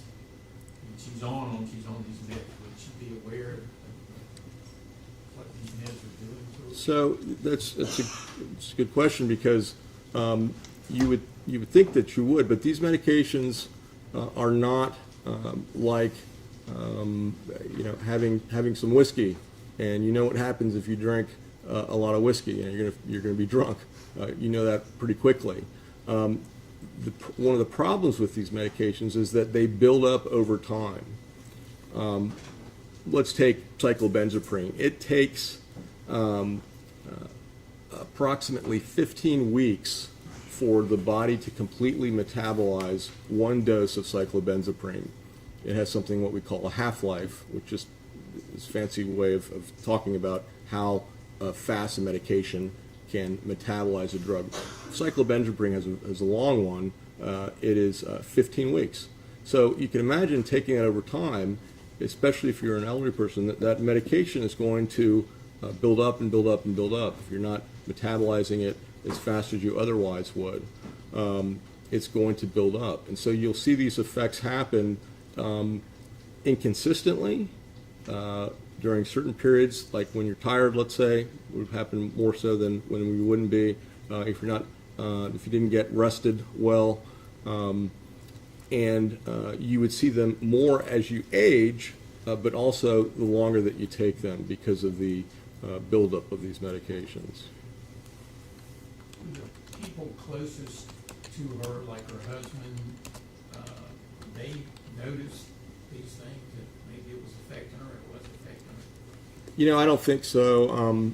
They can. I run a memory disorders clinic, and I have a lot of people that come in that I pretty quickly know are experiencing some form of dementia, and I'll ask their spouse, their kids, have you not noticed anything going on?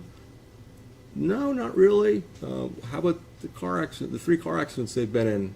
in the last 6 months. Yeah, but he was tired during those days. So when you're close to somebody, and every single day, you're less likely to notice, first of all, changes that are happening. It's much easier to notice changes if you see somebody on one day and then you see them again, the same person, a month or 3 months or 6 months. Wow, they've changed, they've aged.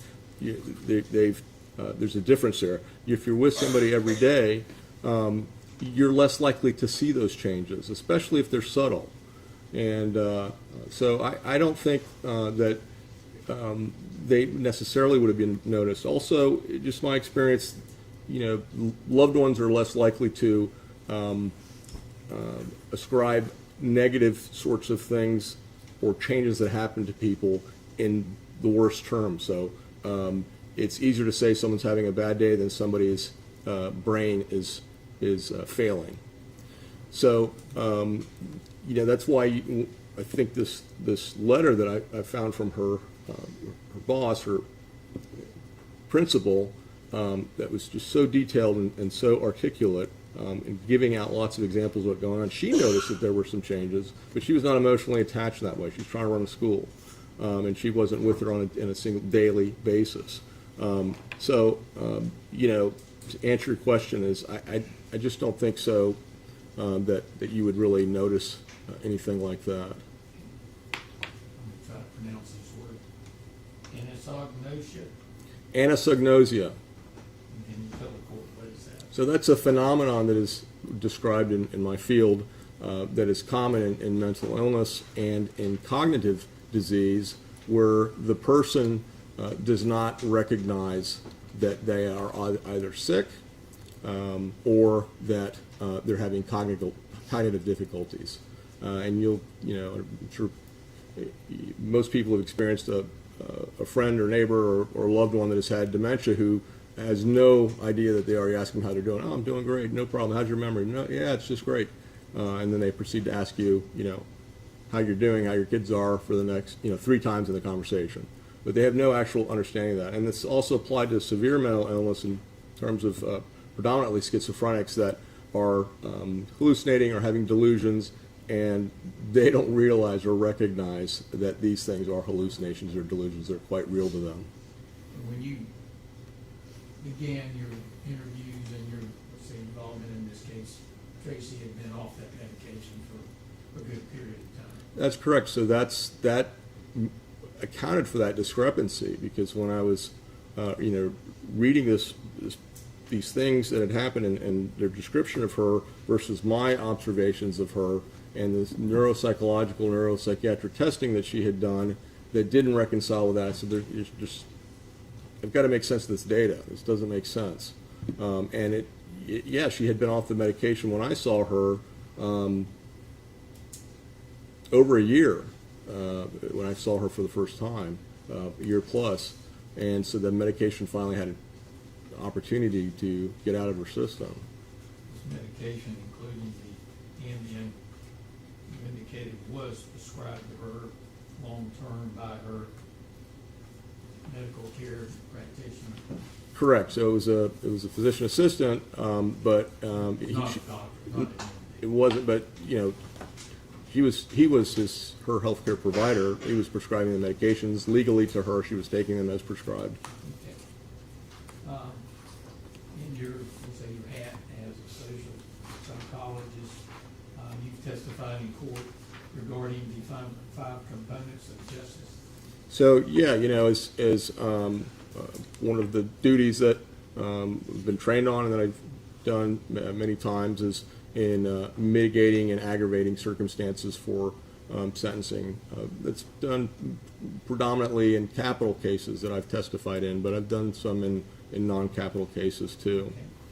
And then looked at that with respect to this case. Sure. So I think that. Can you tell the court? Sure. Absolutely. I think that there are multiple mitigation circumstances that are applicable in this case. We had just talked about the influence that I don't think she was aware of at all, that the medications were having on her and how that affected her cognition, her attention, her concentration.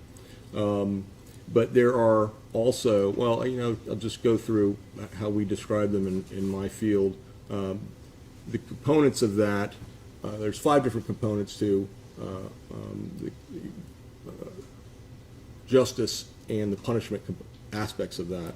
And they're retribution, rehabilitation, restitution, incapacitation, and deterrence. And if you look at those individually as they apply to Tracey, and that's what courts typically ask us to do, because you can't apply those fairly unless you understand or know the individual. Once you know the individual, then you can make attempts to kind of advise the court or to educate the court before they make their decision. So what are these different aspects? So rehabilitation has to do with the idea of somebody typically with a substance abuse problem or a severe mental health problem needing to get that fixed before they can kind of join society and be a productive member of society. A lot of people that don't have vocations or kind of not do anything, get them vocational training. Doesn't really apply to Tracey. She doesn't have a substance abuse problem. She's got a mental health diagnosis and post-traumatic stress disorder. It's not what I gave to her. It's what her psychiatrist at Blackberry gave to her, but I agree with that diagnosis. But she doesn't have a severe mental illness. That doesn't really, I think, apply. She also has a vocation. She was a teacher, but she's retired. Incapacitation is the idea that is part of punishment. You require the protection of society. So does society need to be protected from Mrs. Nix? And I don't think they do. She has followed her bail perfectly over the last almost 3 years. She has no prior criminal record. She's elderly. I don't think it's arguable that you need to be protected, or society needs to be protected from her. Restitution is the idea of making the victim whole. Two things. Number one, it's impossible. The victim's deceased. But how, for the other people, that the parents, the family members, how do you make restitution for a deceased child? I don't think you can. I think that's impossible. There's no way to do that. There was a civil case that they settled that is I think, attempted restitution. So the restitution that they could make, I think, has already been done in that sense, from a financial sense. But ultimately, that's not, I think, a real possibility in the death of any child. Deterrence is another one. That's the idea that you want to prevent this from happening. I think that's another difficulty in this particular case, because this was not premeditated or purposeful action, and it's hard to deter a crime that's not committed voluntarily. I think that's kind of self-explanatory. I won't get into any more of that. And finally, there's retribution. That's the idea that you are punished because you deserve it. And that, I think,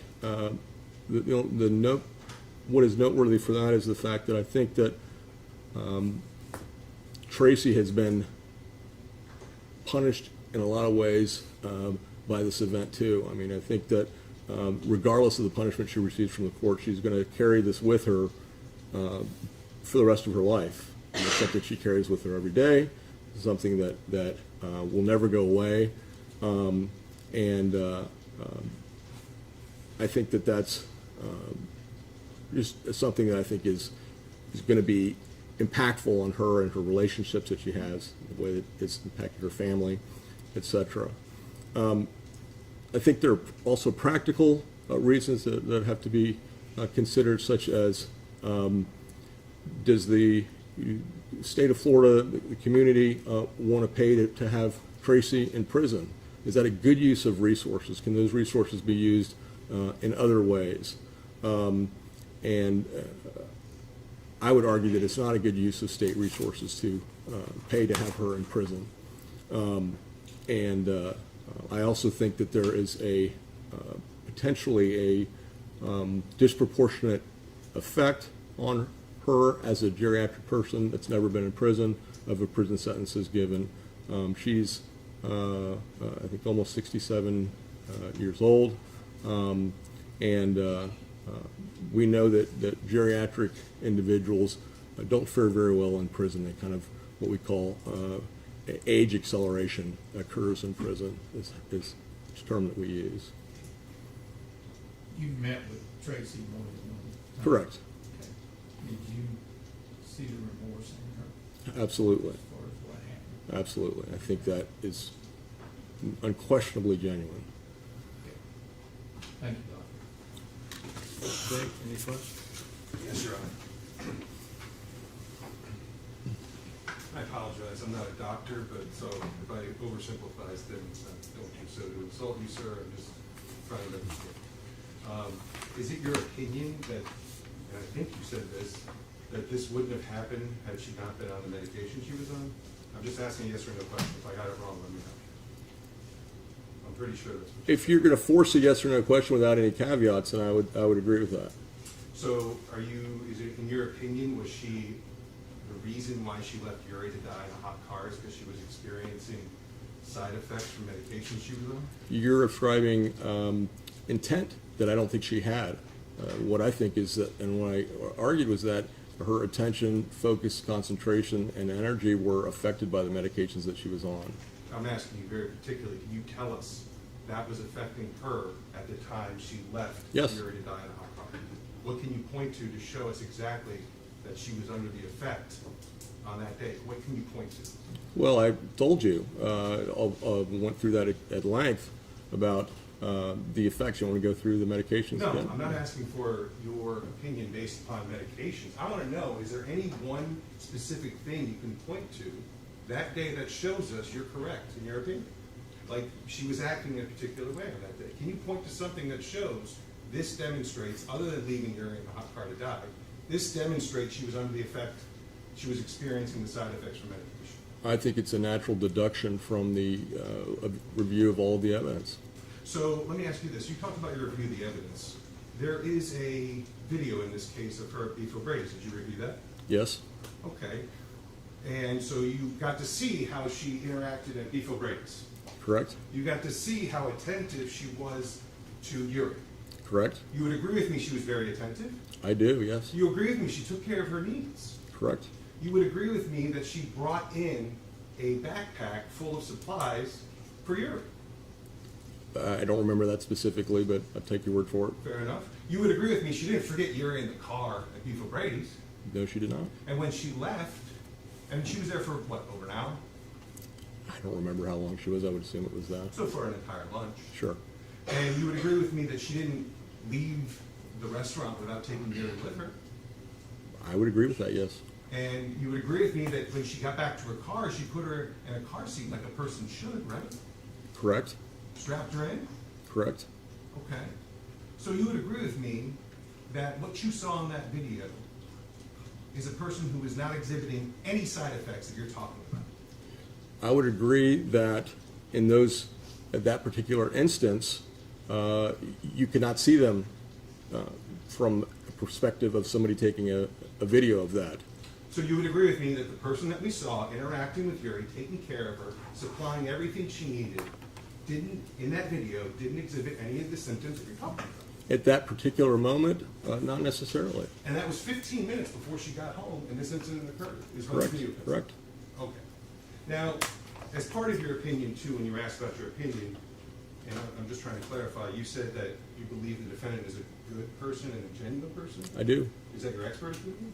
That would be my expert opinion, yes. And the defendant's paying you here to evaluate her, correct? Or her attorney is. And then you're being paid to testify here today? I am not being paid to testify. I'm being paid for my time. Okay, but you're getting money for being here today? I'm getting paid for my time, yes. Okay, no further questions. Any reader? You changing your opinion to the court as a result of this question, sir? Well, just that I think that I want to reemphasize that it's not an all or nothing phenomenon if you're being affected cognitively with these medications. First of all, there is going to be an effect that fatigue has. I would argue that the launch of anything contributed to the fatigue that she had. But also that these things are not predictable and are inconsistent. There's times that she's going to be better, times that she's worse, much like somebody that has a dementia or a cognitive impairment. There's times that they're doing great, times that they're on. Conversations that they have that are good, conversations they have that are not. And that is very difficult to predict and just very inconsistent. And when you're sitting in front of a child and seeing the child, it might be easier not to forget. Well, of course, if you have that, Outside sight. absolutely, if you have that stimulus right in front of you, it's much easier to attend to than a stimulus that's not there. Thank you, sir. Excuse? Yeah, you may be excused, sir. Defense, next witness.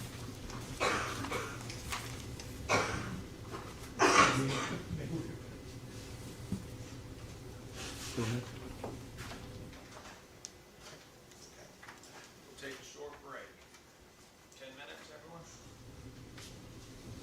All right. Court's gonna be a recess for approximately 10 minutes. You gotta use the restroom, check your phones, now's the time to do it.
Tracey Nix. Defense, next witness.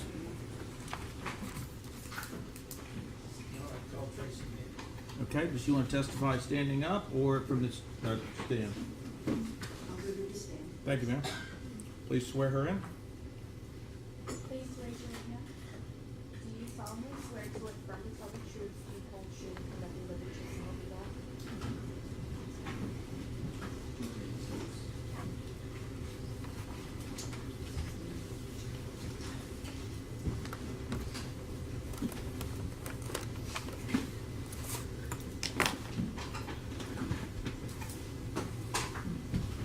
Go ahead. Please, Your Honor.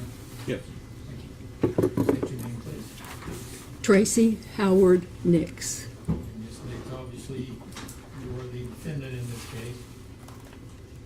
You have two children, I do. okay, and their names? Kayla Suzanne Nix and Rebecca Ann Nix. Okay. Kayla is your firstborn child. She is. Okay. When you were pregnant with her, was that a difficult pregnancy? It was difficult getting pregnant. It wasn't, the pregnancy itself was not difficult, but getting pregnant was very difficult. And how did her birth make you feel?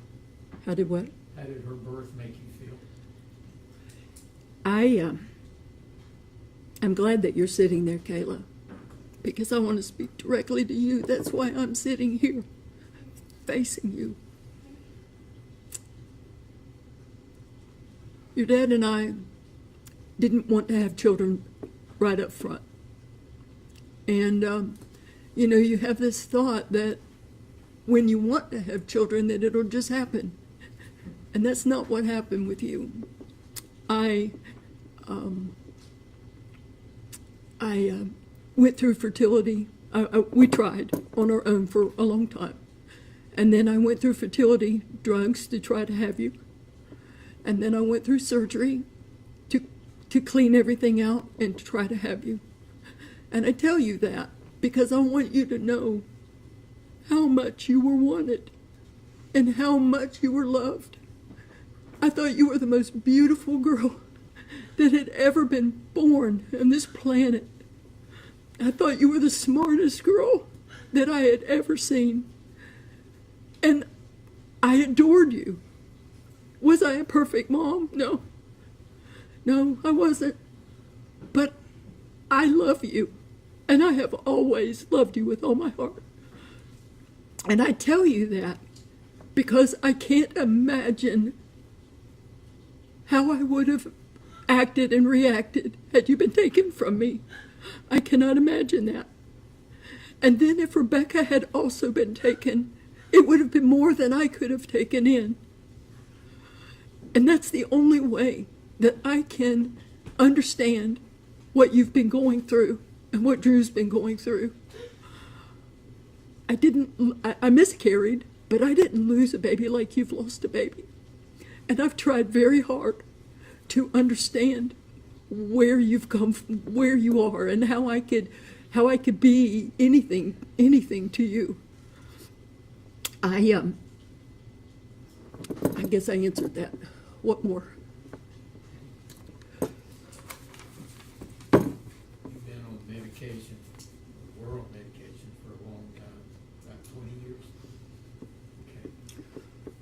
Do you have any idea those medications were affecting you? No. Okay. Do you trust your medical provider? I did. Who all in your family went to this medical? Rebecca did, and I think Kayla did. I believe Kayla did as well. And when were you taken off this medication? If you'll allow me, I need to back up just a little bit. May I? Yes. I know that both of you have felt that I have evaded questions. I haven't evaded questions. I wasn't allowed to talk to you. I wasn't given the opportunity to talk to you. And I think that the one piece, different ones have alluded to how things happen. But the piece that has been left out is I had Uriel 4 days the week before, and I wasn't expecting to have her on this particular day. Kayla called me and asked me, said she was getting her hair fixed, and asked me if I would be willing to take her. I would be willing to take that child any day of any week for as long as they needed me to. I love my grandchildren, and I would have done anything for them. So when she asked me to take her, you know, it disrupted what my head had in mind for that day. But I was glad to have her. So after I had a prayer group, a prayer time that morning, and I called Kayla and asked her, I said a few ladies wanted to get together and go to Beef O'Brady's. Does she mind? She had already asked me if I would keep Uriel, excuse me, and I had said that I would. I said, do you mind if I take her with me? And she said no, that would be fine. So the piece that was left out is that when I went to the glass shop to pick her up, the other Kayla Nix, or Kayla Schock, helped me. I had Uriel in my arms, and she had the car seat. And I always put the babies on behind the passenger side so that I could see them out of my periphery. When your baby's sitting behind the passenger side, you always can just turn your head a small amount and see them. That particular day, there was a car that was that had pulled in close to the passenger side of my car. And when Kayla Schock took the car seat around to the passenger side to put it in, as I had asked her, the car was too close, and Kayla couldn't get the car seat in the car. So she came back around and she put the car seat behind where I was sitting, behind the driver's seat. And we went on about our business. She was the talk of the town at Beef O'Brady's. We thoroughly enjoyed her. She was perfect. And when everything was over and I put her back in the car seat, I very succinctly and carefully had everything all packaged up, and I slid it on the floorboard under her car seat. And she was so sleepy, I think from just being on that whole time, that I gave her her bottle, and she immediately fell asleep. And I don't live far from Beef O'Brady's, but she was sound asleep within seconds of me backing up. So when I pulled in at the house, there were roofers. We were having our roof redone, and they had asked me to not pull into the garage because he didn't know if there'd be stray nails or whatever in the driveway or on the driveway. So I backed up under an oak tree, and I can remember literally looking over to the passenger side in the back. Nothing was there. I looked in the passenger side in the front. Nothing was there. I looked at the dash. Everything looked clean. And so I got out of the car, and I went in the house and began to do the things that I had on my mind to do. And this is perhaps where the medication does come in. She got quiet, and I forgot that she was there. She was quiet, and there was nothing there to remind me that she was in the car, except the things going through my head that I needed to do. So may I go on from here, or do you want? I didn't realize that Uriel was in the car. I literally forgot it for a long period of time. I did know that I had made plans with Aiden, which is my oldest grandson, to take him to Walmart in Sebring to look for some Christmas ideas for him, and then I was going to take him to dinner and have him back early because it was a school night. He was about 4:15 or so. He was feeding the pigs back behind the barn. And I got in the car, and I pulled up to the barn. And Nay came with his lawnmower around so that my driver door and where he was sitting in the lawnmower, I just opened up my driver door and we could talk. And we were just chatting about I don't even know what. And I said, when did Kayla come for Uriel? And he just looked at me. He said, I've been outside, I don't know. And then I said, when did Kayla come for Uriel? And it began to dawn on me. And then I opened the door and realized that she was in there all along. I could tell that she had passed when I looked in the car. And I ran back behind the barn to the west side of the barn. I looked for anything I could find to hurt myself. I wanted to be gone. I did not want to have to deal, I didn't want to have to look at Kayla and Drew and tell them that this had happened. I wanted to be gone. But there was nothing there. And there was not any way that anything that I could find that would do that. So I fell on my face and I asked God just to take me. I said, I'm done. I'm done. I need you to just take me. And he wouldn't. I'm broken about what happened. I don't want to leave anyone with the thought that I'm making excuses, because I'm not.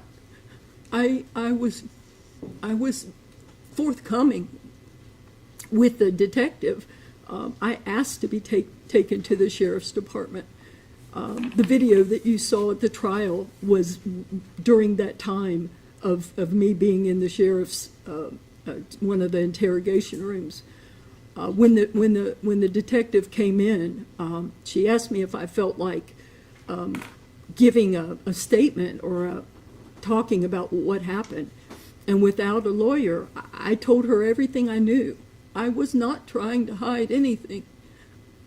I didn't want to be there, and I didn't want to live at that moment, but I wasn't trying to hide anything. It ended up that I did go to Peace River, and I did it by choice, not because I was forced to do that. I didn't know what I was going to do to myself. I didn't get there until late or early morning, late night or early morning, and of course there was no sleeping that night. And Kayla, you said that you had heard my voice. I don't even remember coming out of the bedroom or the room that I was in the next day. I'm sure that you're telling the truth on that. I just simply don't remember leaving the room. Usually that's a 72-hour hold. I stayed 2 weeks. And I stayed 2 weeks because I didn't know what else to do. I didn't know how I could possibly handle looking at Kayla and Drew ever again, or Joanne and Greg ever again, or Nay. I love my grandbabies. Joanne and Greg love their grandbabies. Nay loves his grandbabies. And I just simply did not know what else to do but just go there and try to keep my head on my shoulders. So every day, the next day after I got there, I told you I got there late night, early morning, and so they had me go to bed, which was ridiculous. But the next day I saw the psychiatrist, and that is what I think it was Dr. Estevez described, that he immediately took me off of my medicines. He said that the medicine, that the Ambien, they had me on, just so you know, and I'm going to take a small step back.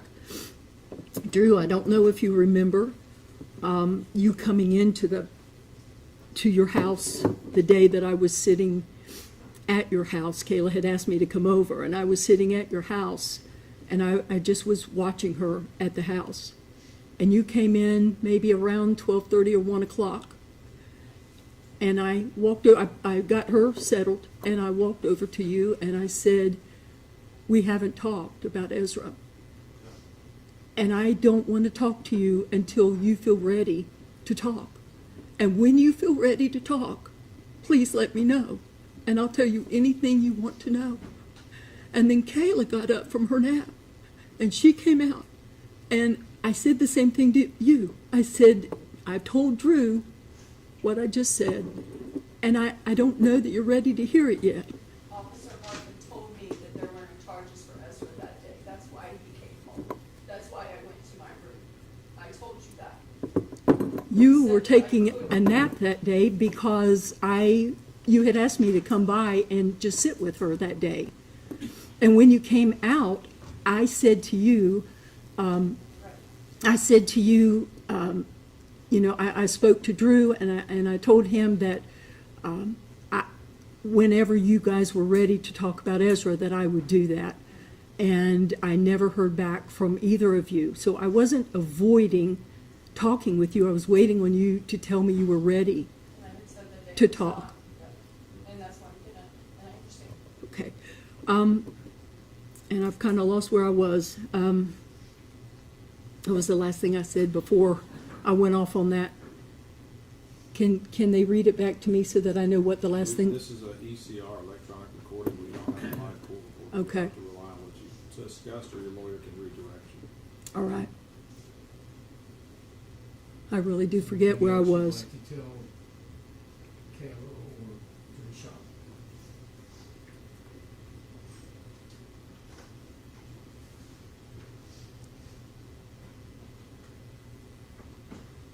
I think that you have the impression that I have not grieved and that I have not cared about your children. Drew, I particularly picked that up from you, and that could not be farther from the truth. After she was gone, I stayed in bed for what felt like weeks. I didn't eat. I didn't care if I ate. I didn't take care of my physical being.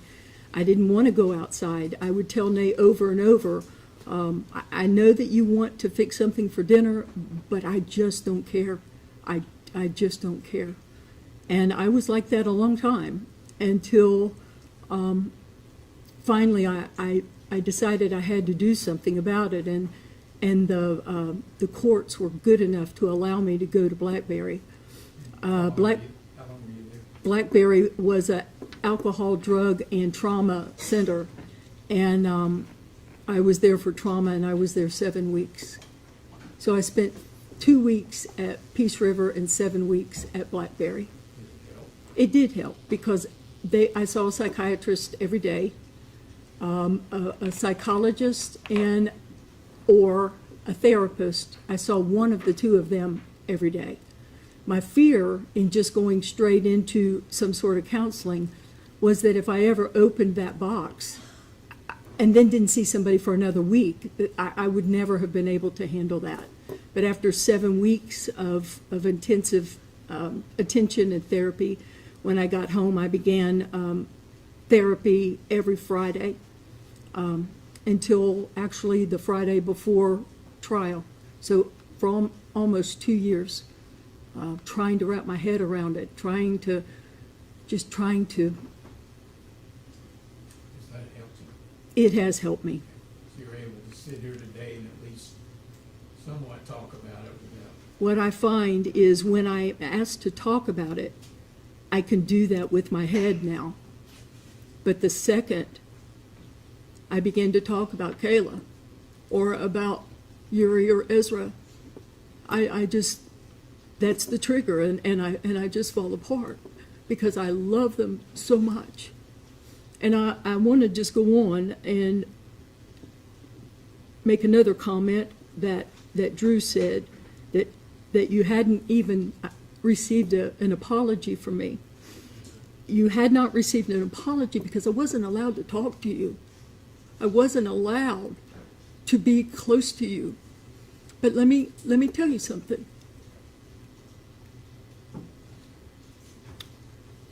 I would give anything, including my life, if Uriel or Ezra or both of them could be here. And I mean that.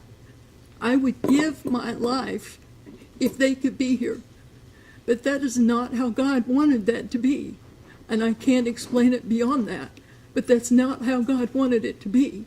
So I've got to figure out how to live. You know, I've got to figure out how to not hurt myself. I woke up even just 2 weeks ago. Now, this has been 2 years and 4 months ago, and 3 years and 3 months ago for Ezra. But I woke up 2 weeks ago out of a dead sleep in the middle of the night. And the first thing, I sat up, and the first thing on my mind was, what can I do to hurt myself? What can I do to get out of this? What can I do? And I thought of all these different ways that I could hurt myself or die. I wanted to die because I would never hurt your babies on purpose. You've got to know that. You've got to know that. I just would never hurt them on purpose. I loved your babies. With all of my heart, I love your babies. So if I have to apologize, I mean, if I have the opportunity to say I'm sorry is so menial and insignificant. But maybe if I told you that I would literally lay my life down for them, maybe that would make the I'm sorry more meaningful. I would do that if it would bring them back. You've got to know that. And I am desperately, desperately sorry for the pain that you've endured, for the loss, Joanne and Greg, of your grandbabies, for Nay. You know, Nay has stepped up and he's done all the dirty work. He's done everything. And he's done it with grace and with strength. And he's not going to get to see his grandbabies either. I don't know what else to say. I could probably babble on, but the important thing is that you know that I wouldn't hurt your babies. I just wouldn't. I think I did leave a part out when we were talking about the car and Kayla Schock put the car seat back behind my seat. I think I did say that though. That And you couldn't see her. and I couldn't see them. Yes, I did say that. Okay.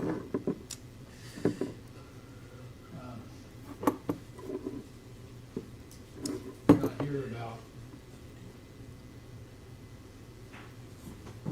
Ezra. Hear about you. Saw the court order indicating the finding was that you were asleep at the time Ezra passed and Nay had left. But you still feel guilty about it. Oh yeah, yes, I do. As soon as there were toys in the floor. We were talking about Ezra. There were toys in the floor, all over the floor, and every toy this day and time makes a noise of some sort. And Nay had, Ezra and I had a pattern. When he was at the house, I have a red chair, and I would sit in the red chair, and about, 10 o'clock or so, he'd climb up, and I would rock him to sleep, and he would take a nap. And this particular day, he climbed up in the seat without me. And Nay, when I walked in the room, Nay was standing behind him, and he was rocking the chair, because he never gets to do that. That's always my joy to do that. And so Nay was standing behind him and rocking the chair, and he fell asleep in the chair. And instead of picking him up and putting him in my lap, I let him sleep there because that was important to Nay, that he had put him to sleep. So I sat on the corner of the couch with only an end table in between us. We weren't 3 feet apart from one another. And I leaned my feet back, I laid the chair back, and I dozed off. I did. And he was asleep, and I was asleep. And Nay ended up leaving to go to Walmart. I woke up, I didn't go in a real deep sleep, but I don't know how Ezra made it through the living room without hitting a toy because there were so many. And so when I opened my eyes, he wasn't in the chair. So I sprinted literally around the house, and I got in the car and I went down the driveway, and I turned to the left and went to the stop sign, and I turned to the right and went down a small distance, knowing that his little legs wouldn't take him that far. And when I came back from going west, I cut across the pasture because I saw something that looked like a little volleyball or something in the water. And I just cut straight across the pasture. I got out of the car before I even put on the brakes, and I scampered over. I hurried over to the pond, and I got him out, and I began doing CPR on him, and I screamed for the neighbor, and the neighbor called 911, and we were doing all that we could do. The only thing that we can figure is it was Christmas time, and we had white reindeer, and maybe he was enamored by the reindeer, and then the reindeer were probably 15 feet or so from the pond, and there were ducks in the pond, and that's the best that we can figure as to what brought him there. And you don't know how he got out? I don't know how he got out. Okay. And you weren't aware he could open the door? I was not aware he could open the door. He had started walking a few, handful of weeks before that, but I had never seen him reach for it's a lever handle, and I'd never seen him reach for the handle. Discuss this at length in it prior to. Yes, we have. Okay. Anything else you'd like to say to the court, to the family?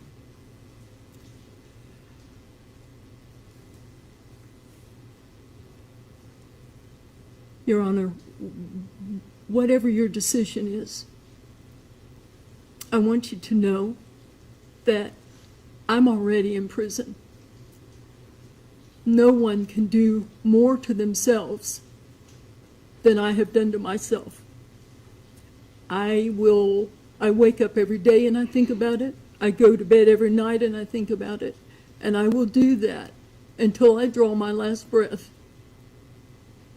So you may feel like you need to do something more, and I will understand that.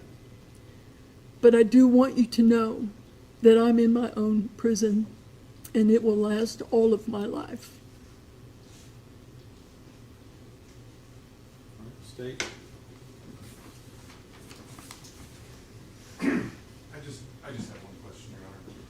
And I'm sorry, ma'am, I'm a bit confused. You said many things. One of them was you don't want to make excuses, and then you listed off a bunch of things such as medication and Kayla Schock putting the seat in the wrong spot. I just want to know from you, why isn't Uri here with us today? First of all, I'm not making excuses. Those were factual events.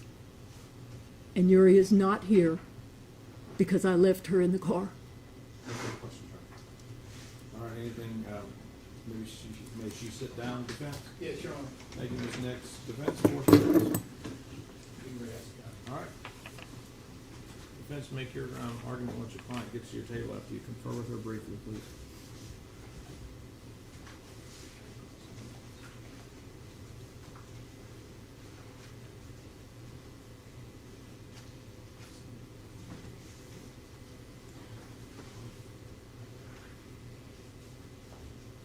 Your Honor, where would you like me?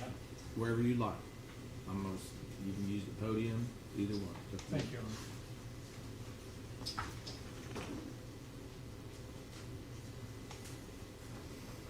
I think everybody here's figured out, there's no winners here. Everybody involved in this case, Tracy, May, Uriel Schock, suffered tremendous losses.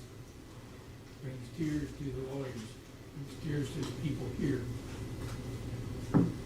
Uriel's family has gone through living hell, apparently for several years.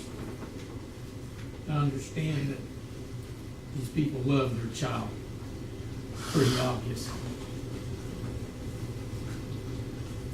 It's a parent's worst nightmare, Judge. I don't know if you want to have kids, but if you do, I'm sure it would be your worst nightmare. Got 2 kids and 2 grandchildren, 1 and 3. I didn't want to get personal with the court. It's fine, it's well-known, documented knowledge. Yes, sir. What's my worst nightmare? But my child was young. His family also includes Nay and Tracey Nix. Whether you lose a child or whether you lose a grandchild, pain's horrible. It's horrible for everybody in this case. I don't know how they've handled it, Judge. I don't know how any of them have been able to handle it. I've seen anger and rage by the Schocks, not so much today, just the pain that they've suffered.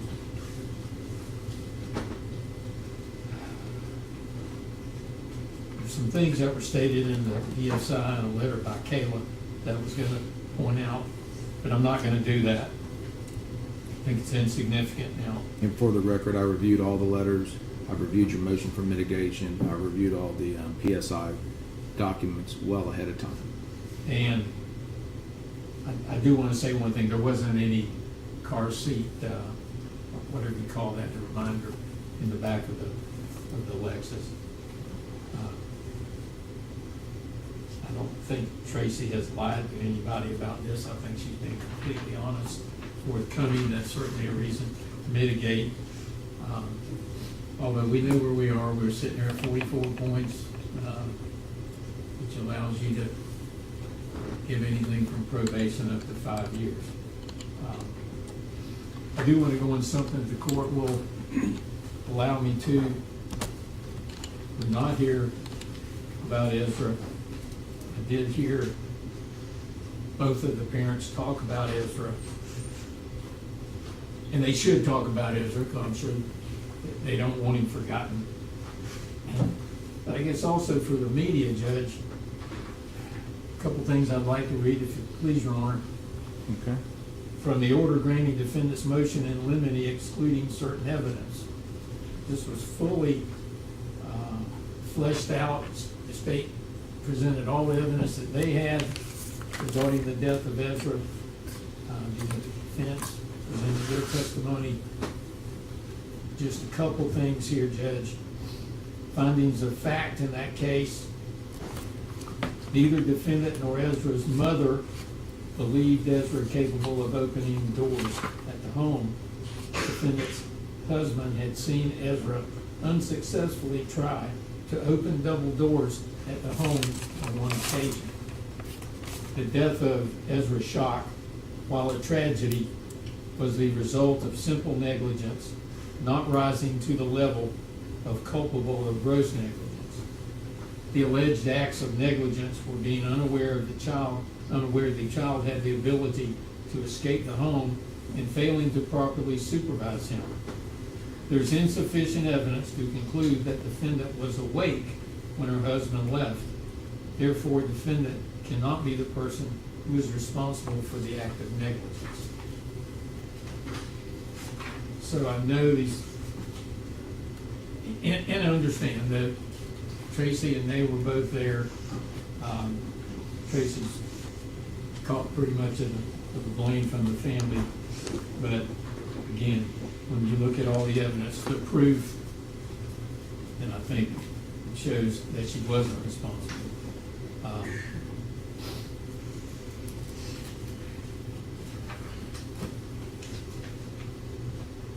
please, Your Honor, indulge me.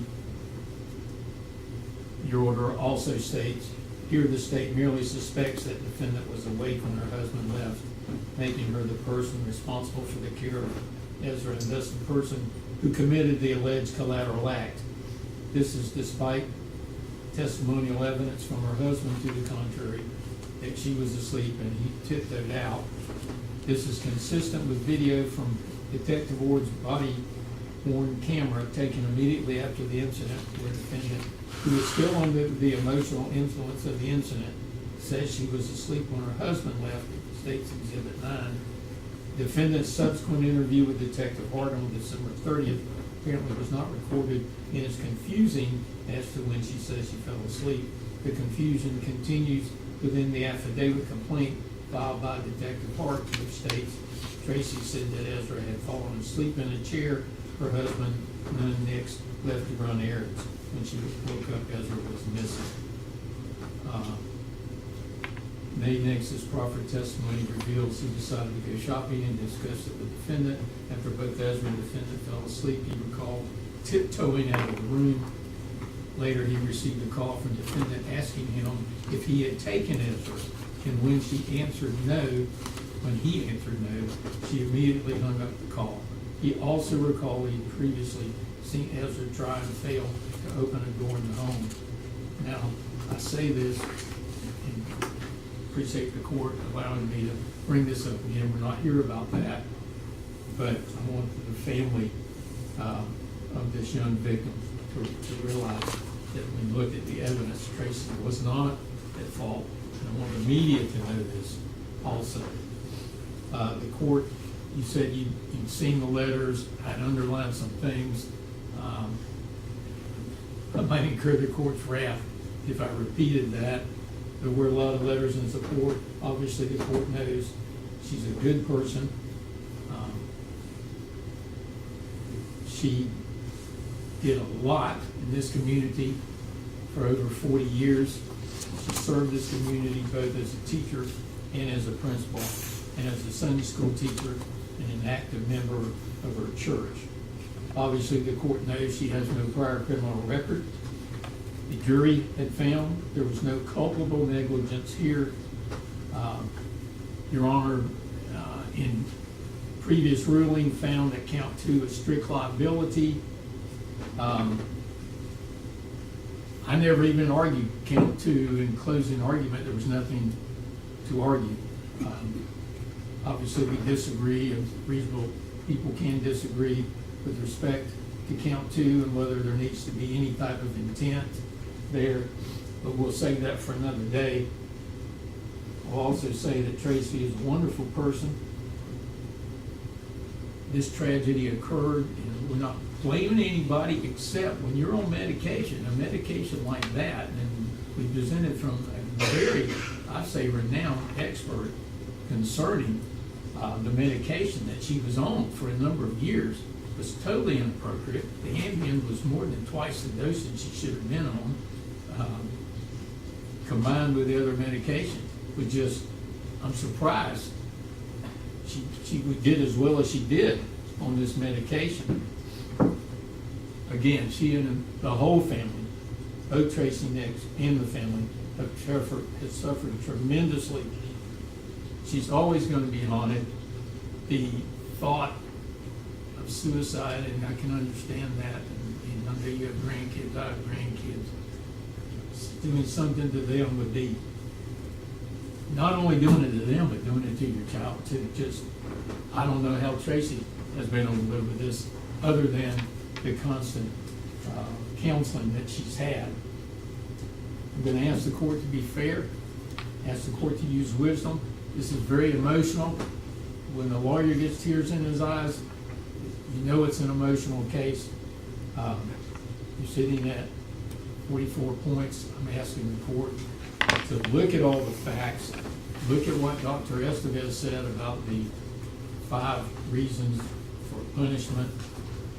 And I'm going to ask the court to give her some jail time, some county jail time. If you think she needs probation, put her on probation with whatever terms and conditions that you think appropriate. I know she's gonna wanna see her grandkids who parents will allow her to see. And as Tracy said, we're leaving it in your hands, and I'll trust that you'll be fair. All right, thank you. All right, Ms. Nix, rise and come to the podium.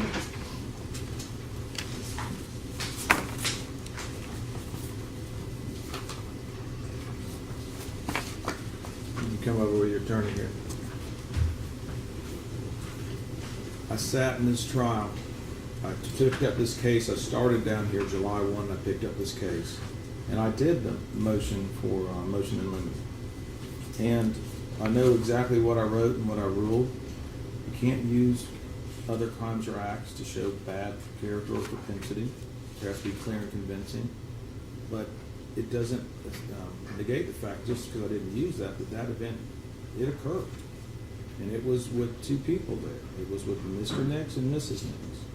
And when I hear today situations and testimony about where the seat was put in the driver's side because Kayla Nix did it, and not Mrs. Nix, Miss Tracey Nix, the defendant, did it, that's inconsistent with the deposition testimony that Kayla Nix said, and it's also inconsistent with what she wrote in her victim impact statement.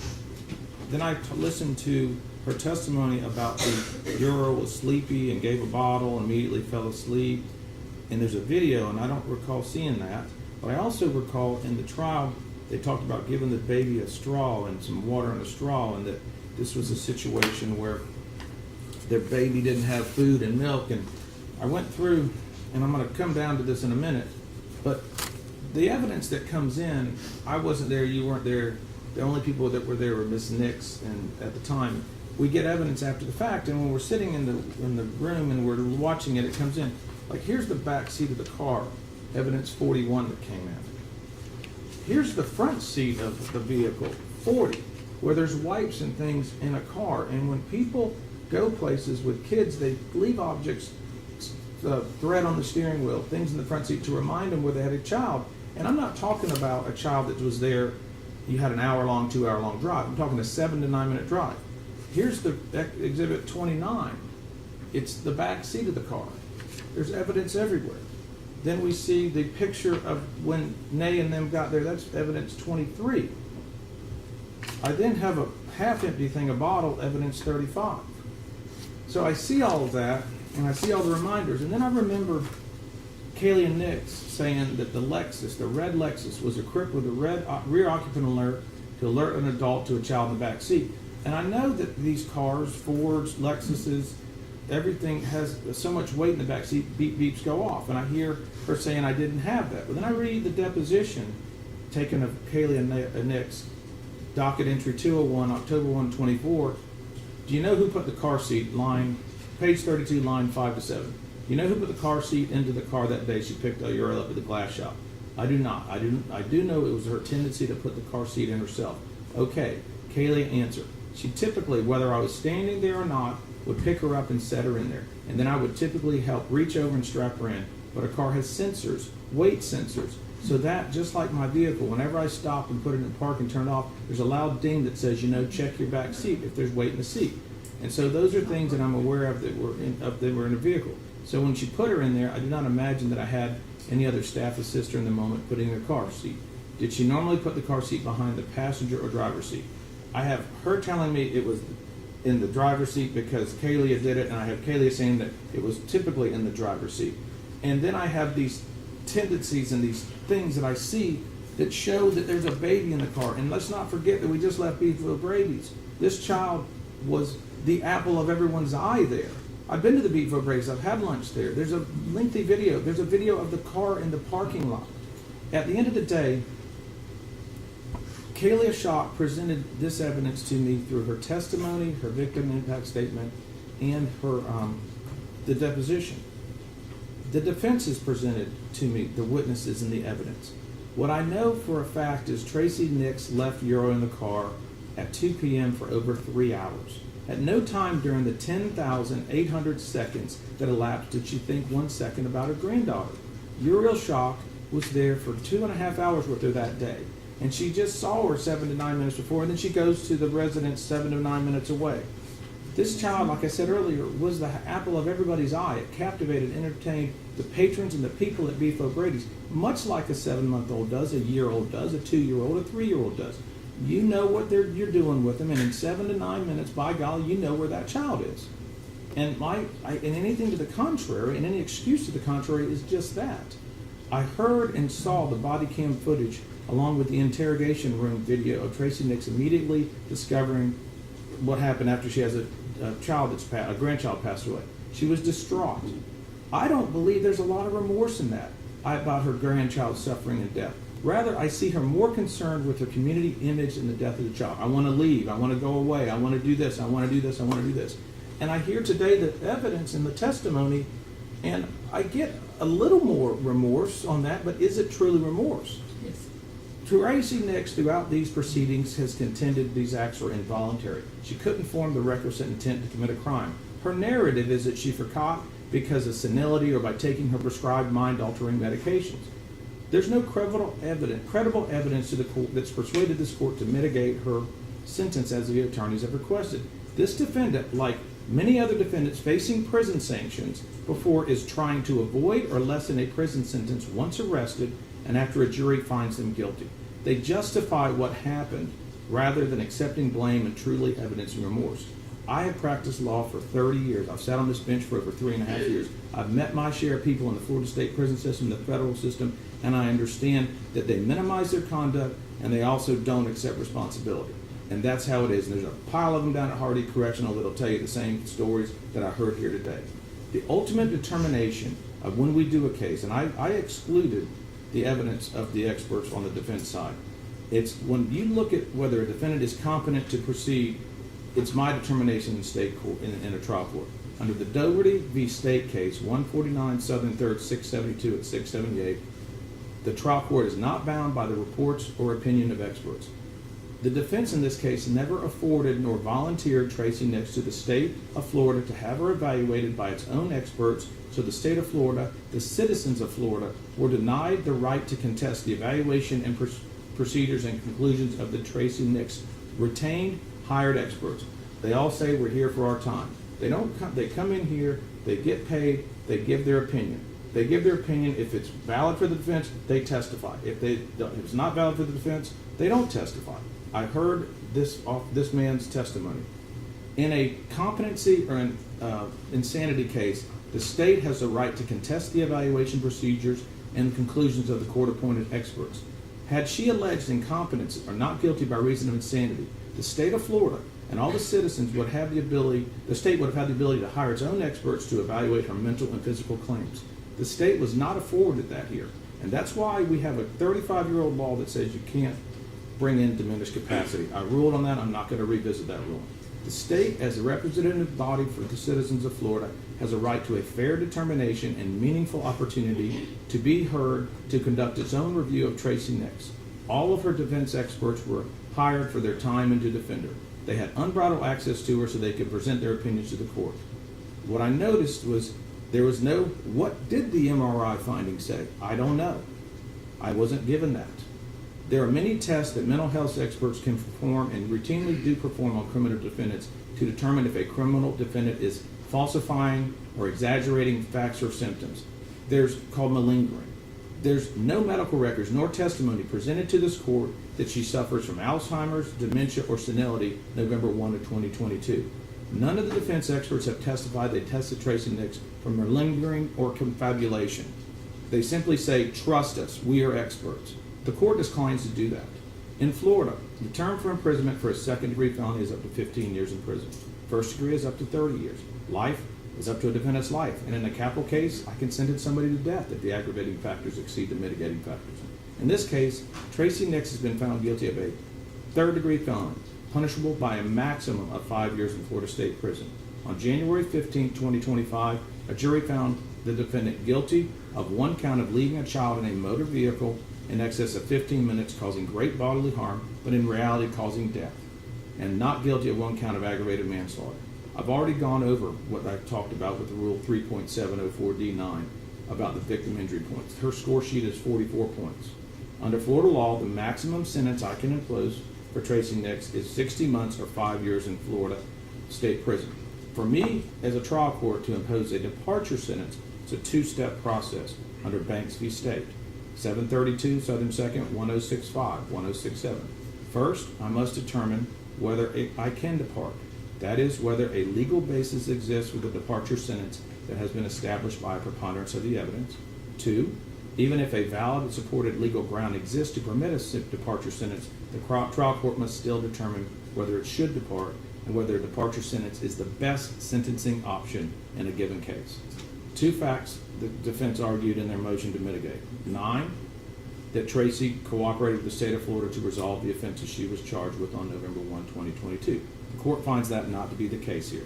Tracey Nix did not cooperate. There's no competent substantial evidence that the crime she was charged with was resolved as a result of her cooperation. To the contrary, she investigated it, she went to trial, she didn't enter a plea to count 2, and she didn't cooperate with law enforcement or the state prosecutor. The second ground they sought mitigation is 10, which is an unsophisticated, isolated incident. There's 3 elements that must be proven by the defendant when you raise that mitigation, not 1 or 2. Number 1, Tracey Nix has to prove the court that the offense was committed in an unsophisticated manner. Number 2, it was an isolated incident, and she has shown remorse. All 3 elements have to be proved. You can't prove 1 or 2, all 3. Tracey Nix and her husband had the 17-month Ezra at their home, who died 11 months earlier. That is a fact. That came in every hearing I've been in, and I've heard it today as well. The grandchild Uriel Schock's tragedy is not an isolated incident. This is the second. The court watched and heard her interview. I do not believe she's showing remorse. I believe she's showing sorrow. It is impossible for a defendant who refuses to accept responsibility for an offense to show remorse for that offense. Sympathy is not the same as remorse. Sorrow is not the same as remorse. What I look at in the Florida statutes, when I deal with sentencing under 921.02, subsection 1B, the criminal punishment code's primary purpose is to punish an offender. Rehabilitation is subordinate to the goal of punishment. Subsection C, penalty imposed shall be commensurate with the severity of the primary offense and the circumstances surrounding the primary offense. The court does not find that the defendant's sentencing proposal is the best sentencing option. Rather, Tracey Nix should spend the next 60 months in Florida State Prison with credit for time served. The trial court is guided by the code, the sentencing guidelines, and the express purpose for criminal sanctions under Florida law, and a Florida State Prison sentence of 60 months is the best sentencing option. The court also finds that she knew how she was feeling on November 1. The multiple videos, some with audios that day, and the testimony of her Bible study and many friends unequivocally established her awareness that day she is not competent, nor is she insane. She caused Uriel Schock to suffer an agonizing, prolonged death that was avoidable. The court saw all the evidence in the photos. I want to note the diaper bag that was brought into evidence, Exhibit 36, Exhibit 37, Exhibit 38, Exhibit 39, was the most organized diaper bag I've ever seen in my life. And I heard testimony that the child didn't have food, this, that, and the other thing in the beef O'Brady's, and they fed her through a straw. I note that it was an excellent diaper bag. The bottles, food, medicine, and the items were all in quart bags, Ziploc bags. For witnesses to say or allude that Uriel had no milk, formula, or food is hypocritical and untrue. The court finds such testimony by any such witnesses not credible for sentencing purposes. The defense's recitation of their mitigating factors without confirmation by any unbiased expert, in addition to the deficiencies the court found earlier, also fails to establish by a preponderance of the evidence any mitigation that is to be considered by the court today, nor do they amount to competent, substantial evidence for this or any court to justify a sentence of less than 5 years in Florida State Prison. The defendant restrained Uriel Schock in a car seat, and the child was severely injured before she died. There were plenty of signs to Tracey Nix that she had a baby in her car that day and she was responsible to protect it. She failed in her protection of Uriel. I will not fail this state or this community in my duties as a judge to fashion a sentence that I feel is appropriate for these type of charges. You can call it whichever one of the 5 points you call it, but I'm calling it a just and determinate sentence based upon the facts and evidence that I have seen here and heard here and presented today. The court hereby sentences Tracey Nix to Florida State Prison for a term of 5 years of Florida, or 60 months with credit for all time served. A $5,000 fine shall be reduced to a judgment lien. The cost of prosecution and restitution will be reserved for 60 days. Y'all can agree on it, or we'll have another hearing. She will be remanded under the supervision of the Department of Correction until her term of prison ends. Now I'm going to speak to this community. I'm not from here. I'm from Winter Haven, Polk County. This community needs to move past this case and leave Kayla and Uriel Schock alone. Let them and their 2 children live in peace. This family has lost 2 children, Ezra Schock and Uriel Schock.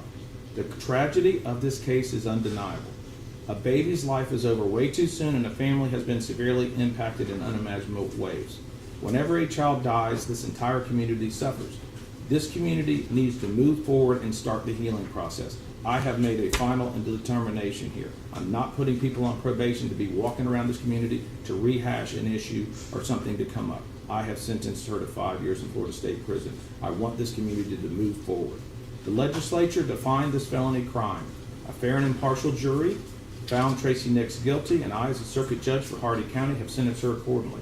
Ms. Nix, you have 30 days to appeal the judgment and conviction of this court. If you cannot afford an attorney, one can be appointed for you without cost for appellate purposes. The state, do you have anything further I need to deal with? Your Honor, to head off an issue, we'll waive cost of prosecution, so we don't have to have a hearing. Okay. Do you want to reserve on restitution? If you Your don't, Honor. you can reserve it, and then you can either agree, disagree, or say, Judge, we're not having it, it'll go away on its own. Your Honor, we can reserve it, and it'll probably go away on its own. Okay? Mr. Fletcher, anything further we need to go on? One thing I have to say as her attorney, May Nix Day, and I think, I don't know if she's still here, Alex Amanda Fletcher testified there wasn't any car.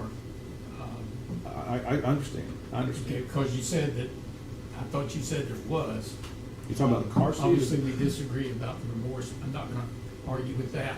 We also have a motion for supersedious bond. You're absolutely correct. Once you file your notice of appeal, the supersedious bond statute will go into effect. You'll then have a hearing on your motion. But the first event that has to happen is the notice of appeal. Once that's happened, send it to my JA for your information. Ursula Nathy is my current JA. Next week, my new JA will be Julie Cochran. Her email address will be circulated on the website. It'll be J. Cochran. So file your notice of appeal. You can either reiterate the motion you've already done on supersedious bond or file a new one, and then I'll set a hearing time that's commensurate with both of y'all's calendars. Mr. Coleman and my JA will work with you on that, okay? And if you're not going to handle the appeal and you've got a public defender, please get your paperwork in sooner rather than later. We have an attorney. Thank you. Court's adjourned. All right. And I'm adjudicating her guilty, okay? For the record.